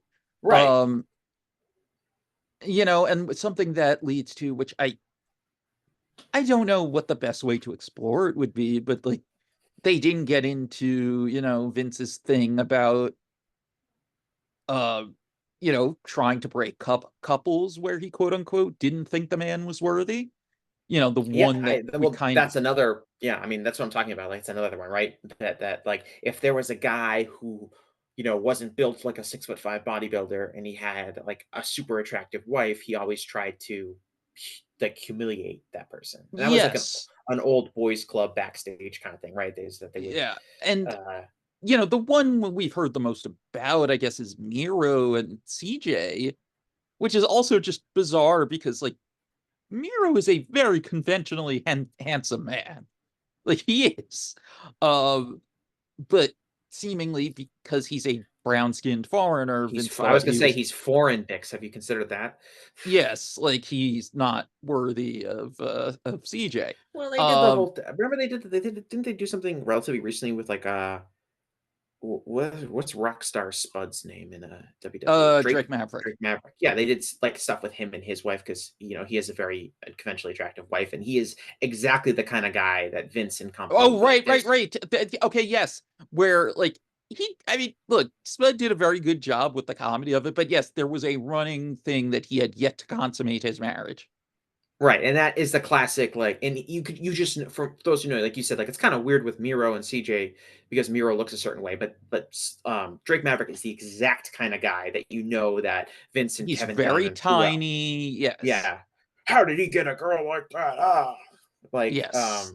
that kind of bullshit. I mean, the other thing, like the constant um the way women and men are portrayed in WWE in terms of like the consistent angle that if like a woman is who's really hot, which is most of the people in WWE, like the men just have no control over and can be so easily manipulated by them is like a running trend. Yes, And I yes, know and wrestlers have go said ahead. this. I think it was like I don't know, it might have been in Mox's book, I want to say, but someone wrote about it essentially like arguing, being like, I'm like the world champion guy. Like I shouldn't be like just falling head over heels because I see a hot woman. Like they should be falling head over heels for me because I'm the big star. And Vince is like, no, no, no, you don't get it. She's so hot. Like it's just so much going on I there with just really the need on to read screen. Mox's book. I don't know why I still haven't. I That really might need not to. be it. That might not be in Monk's book. It might be But somewhere it's else. it sounds like something he would say I though, know. It to a obviously degree. it does. But it's one of those things that like a constant, and if you can throughout WWE history, you can see it's like guys who are supposed to be big stars are they have no control. They're like cavemen. Um, and that's just I think that all goes to the way Vince's views women, Vince's Yes. relationships with women, and uh, none of that is really explored in this documentary. But I think is ultimately like not to get all Freudian, but it's like a key facet in how he functions. Yes. Something that I think we've talked about a little on Between the Sheets, and that my co-host Chris Elner pointed out on Twitter, and that comes up some on the show that, as you and I are recording, this is about to come out, covering 2006 with the Kai guest. Chris mentioned something that, I mean, it's twofold. We had talked before about how, and he said this on Twitter too, like the quote unquote ruthless aggression era really is much worse for portrayal of women, both in Vince's direct storyline orbit and outside of it, than the quote unquote attitude era was. Like, say what you will, and Kaya, I think, chimed in with this point too. Like, say what you will about the attitude era, most of the women's storylines are about titles and belts and basic wrestling feuds and whatnot.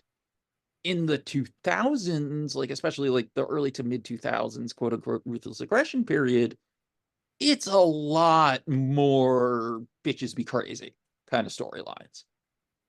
And like, I sort of have this theory that people have just a collective amnesia about, let's call it like 2003 to 2006 or so WWE, because the product's so bad, and also like there was a lot of just stuff in general that ran together.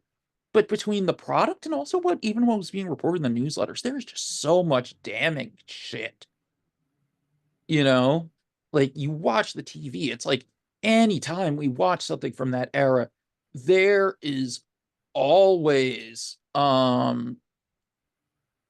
there's always some kind of really gross angle, especially with the hindsight of the lawsuit. We did one like a month or two back, where like in the same week you had the Kurt Angle Charmel thing, the Kane Lita thing, and the Viscera stuff with Lillian Garcia and everything that surrounded it. All in one week of TV. Yeah, and I definitely think because the Attitude Era has been so glamorized in a way that the ruthless aggression era hasn't been. Um, I think there's been more focus on the way like women are presented in the Attitude Era. But you're 100% right. I mean, that was the era of WWE I grew up with. I mean, Yeah. um, was that was how women were portrayed, and it probably when do you think that like What was the stopped, catalyst? or Or at why least when did it stop? was it the I, shift to PG? I think that's some of it, maybe. I think the catalyst for it happening was the stuff that, was in the newsletters at the time about Vince losing his mind when he was turning 60.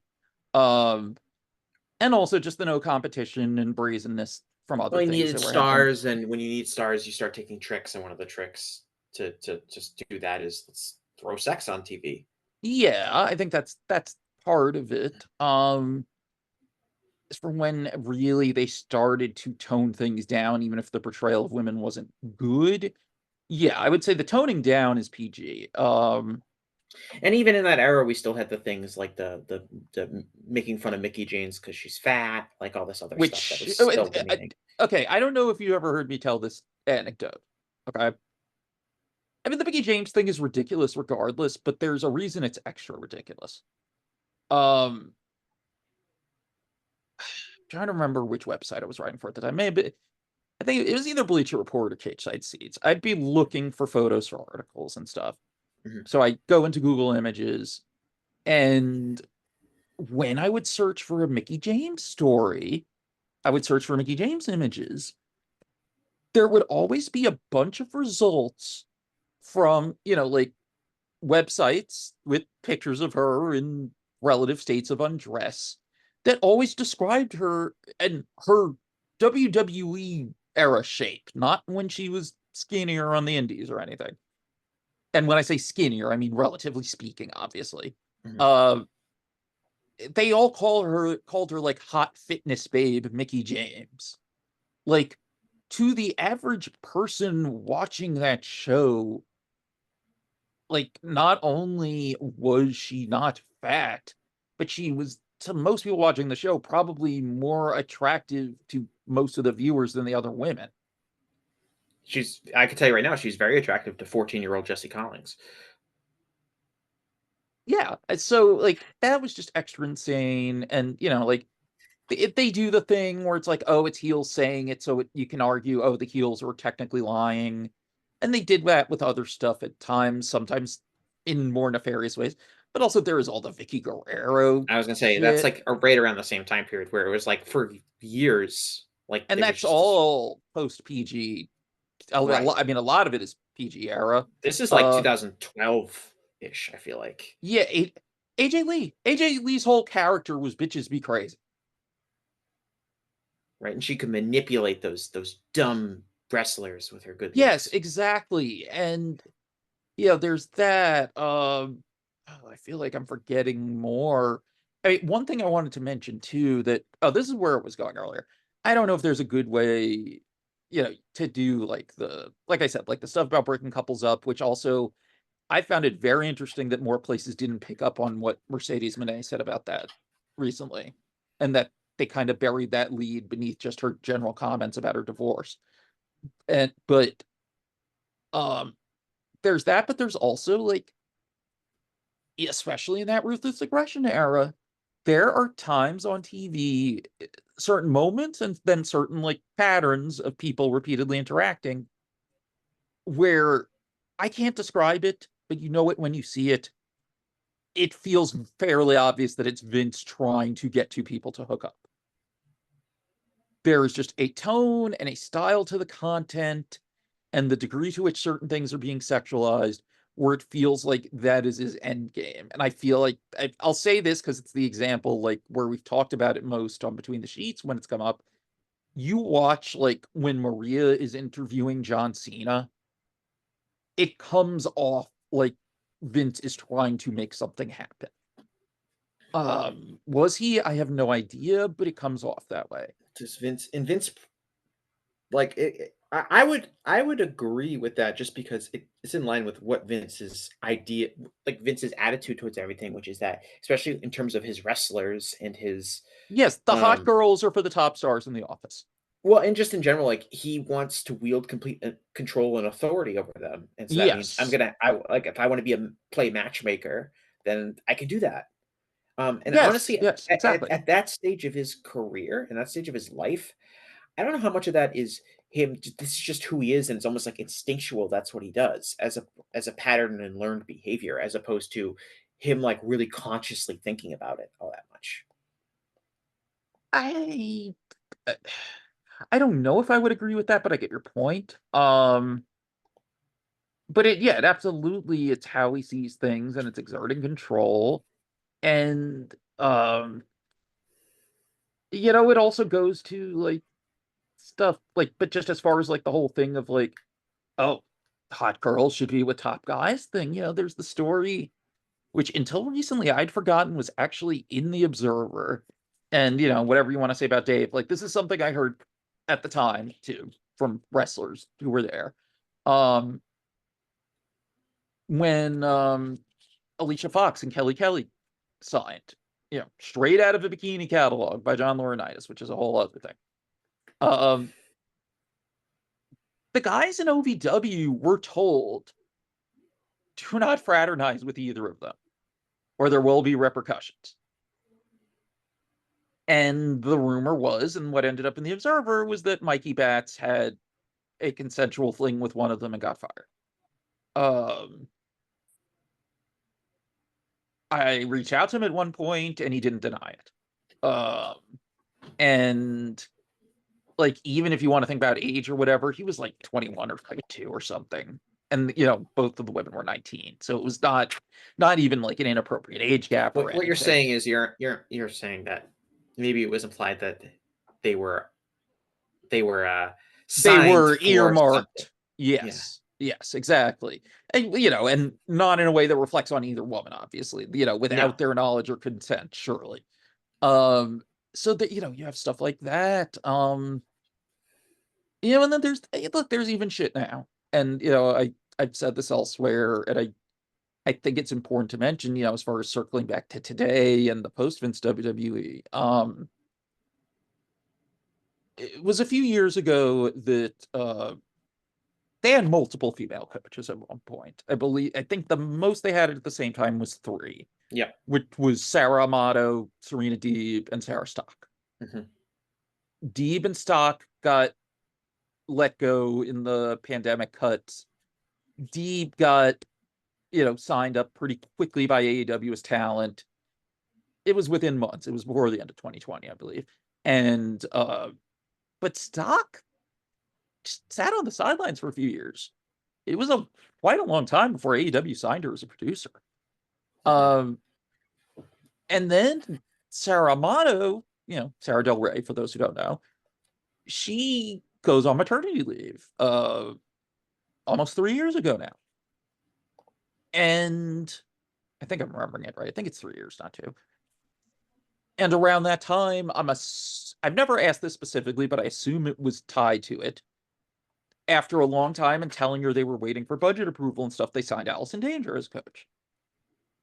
And I mean, for those who don't know, like, everyone that's been around her and has learned from her when she would agent at Shimmer, more recently at Catalyst Wrestling, and just been around her at shows, like, she is considered just a great mind as a coach and producer and everything, with constructive criticism and everything. I mean, you hear the same thing about basically the entire Carino family and their wrestling brains and how they treat people. They're pretty beloved. Three Yeah. months. Go ahead. No, I mean, I'll tell you right now, I have written about this, so people aren't going to be surprised when I say this. Like, I am, I think that there are elements of the Janelle Grant lawsuit that have appeared on WWE television. Well, we'll get to that in a second. Um, but what I was saying though is Allison Danger was fired like 3-4 months after she was hired. Right Told when it she was, moved down to Florida, right? yeah, uprooted her whole family to Florida from Vegas. Told it was due to budget cuts, even though she had been told for at least months, if not longer, before she was hired, that they were wanting to hire her, but looking for budget approval to hire her. So it was bullshit. And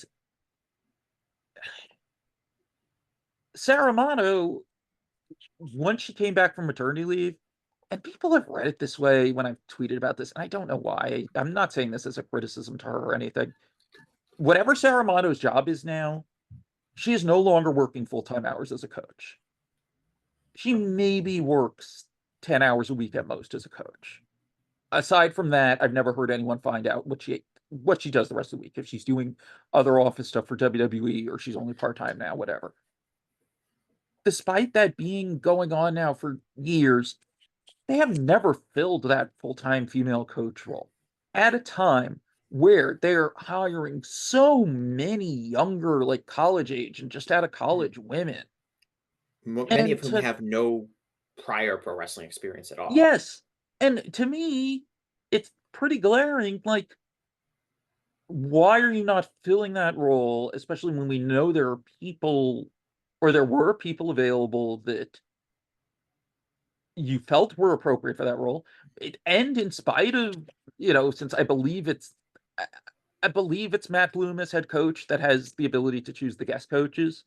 And despite Matt Bloom having her back multiple times as a guest coach, like, Allison Danger's never been rehired back. Even if it was some kind of Vince and Laurinaitis thing, which I think is possible, she was never brought back after they were gone. And no one else has been brought in. And to me, it's like you have all these very young women, many who do not have prior wrestling backgrounds coming in, and you have no female like coaches or authority figures for them to learn from, relate to, be able to confide in and trust, etc. Like to me, that feels deliberate and sinister. Well, Phil Brooks is down there. I don't want to get too much into Sorry, that. I I had to. mean, I Thinking get he where some fighting people it. are coming from on it, but it's not the same thing.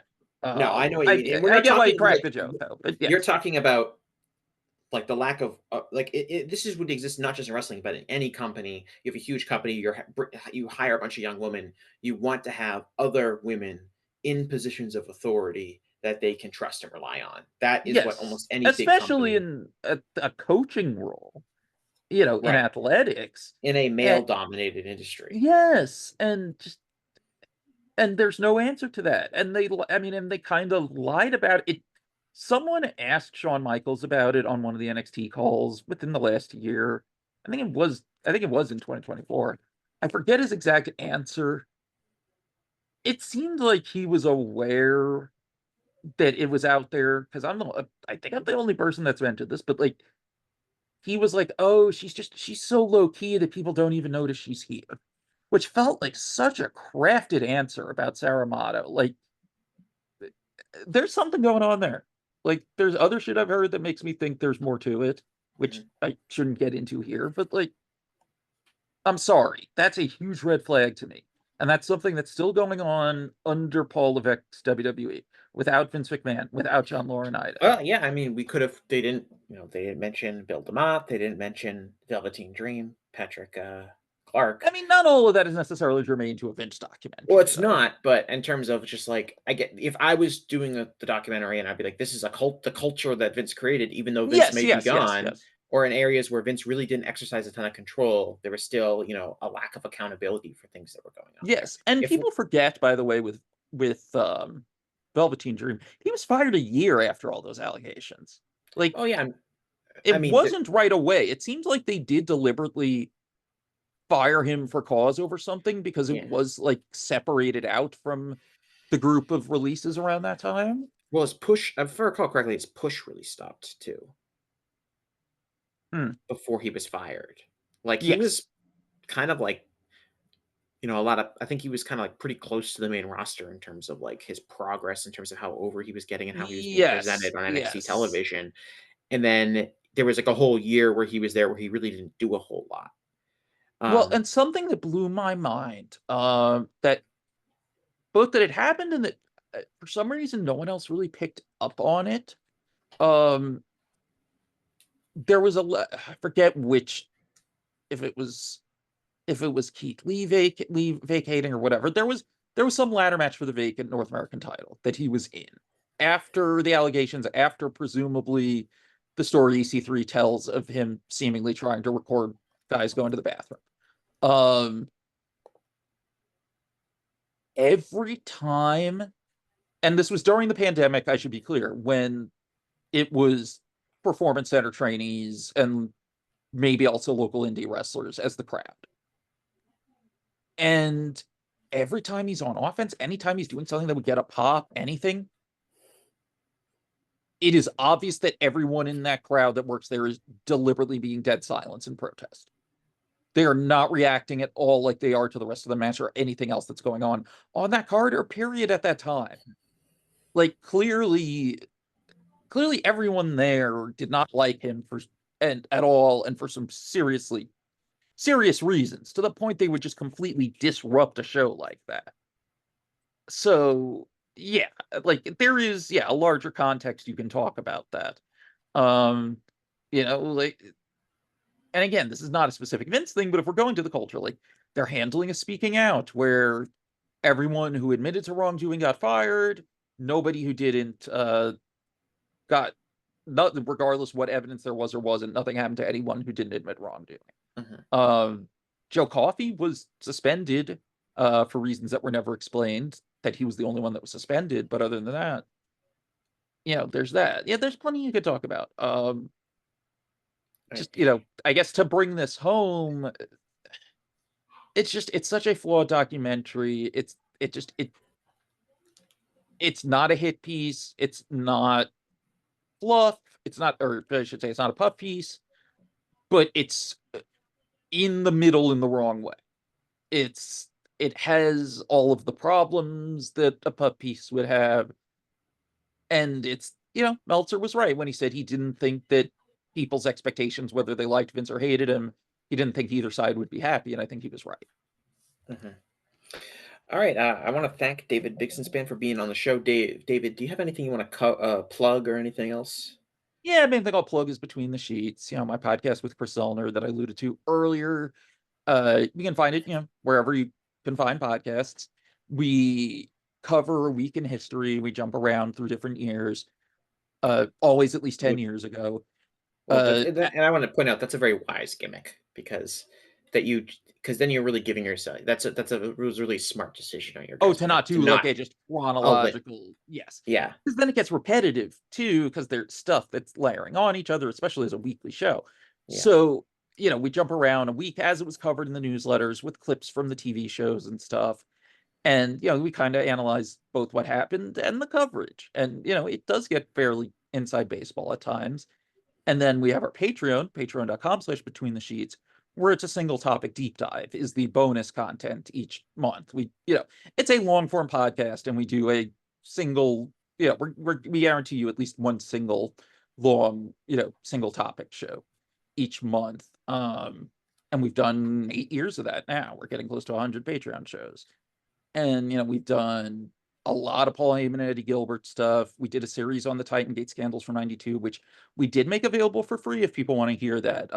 After the Janelle Grant lawsuit, we both wanted people to listen, but we didn't want to feel like we were pushing people to spend money on us as a direct consequence of the lawsuit news. So we decided, let's just make it free.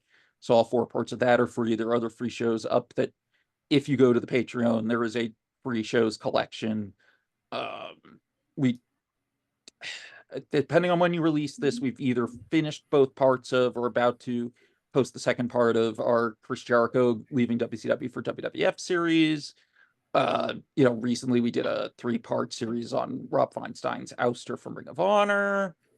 Uh, all that's just scratching the surface. We did 4 shows about the sale of WCW, first the Fusion stuff, and then we went back in time to all the sale talks in terms of WWF and other parties in 2000. One-off shows. We did a show about Sid going from WCW to WWF. We did multiple shows about Global Wrestling Federation or Abrams UWF. We did some shows I personally really love about another startup, John Collins, MECW, where Bo James joined us because he was actually involved with some of that and had a lot of insight. There's just a ton there, and it's for the bonus shows, it's $5 tier a month or higher. If you want to do the annual subscription, it's 16% off. So that's 50/40, I should say, a year for that. And then, we have higher tiers if people want to be able to pick episode topics for the main show, weeks and stuff like that. So that's patreon.com/between the sheets. I do also have a Substack, babyfacevheal.com, which I may change the name soon. If I do, it'll redirect, but I've become more aware that the guy who freaked out about pronouns in that video game goes by heel versus babyface. tough And so I had been thinking of changing the name anyway to something that's maybe just more my brand or something more generic. Like I realized babyface v heel instead of babyface versus heel is also a little hanky. So I may change that soon. It'll redirect if I do it. But I have some stuff there. Most of the stuff is not paywall, mainly just pay if you want to support me. But I try to throw stuff on there when I don't really have anywhere else to put it. So people can check that out if they want. And yeah, those are the main plugs, wrestling wise. I don't think I have anything else to plug right now. Yeah. Thankfully, honestly, like even though I do other, I have the podcast and other stuff on the side, like I, I, I think it was needed to not make my living on like the main part of my living on wrestling related stuff anymore.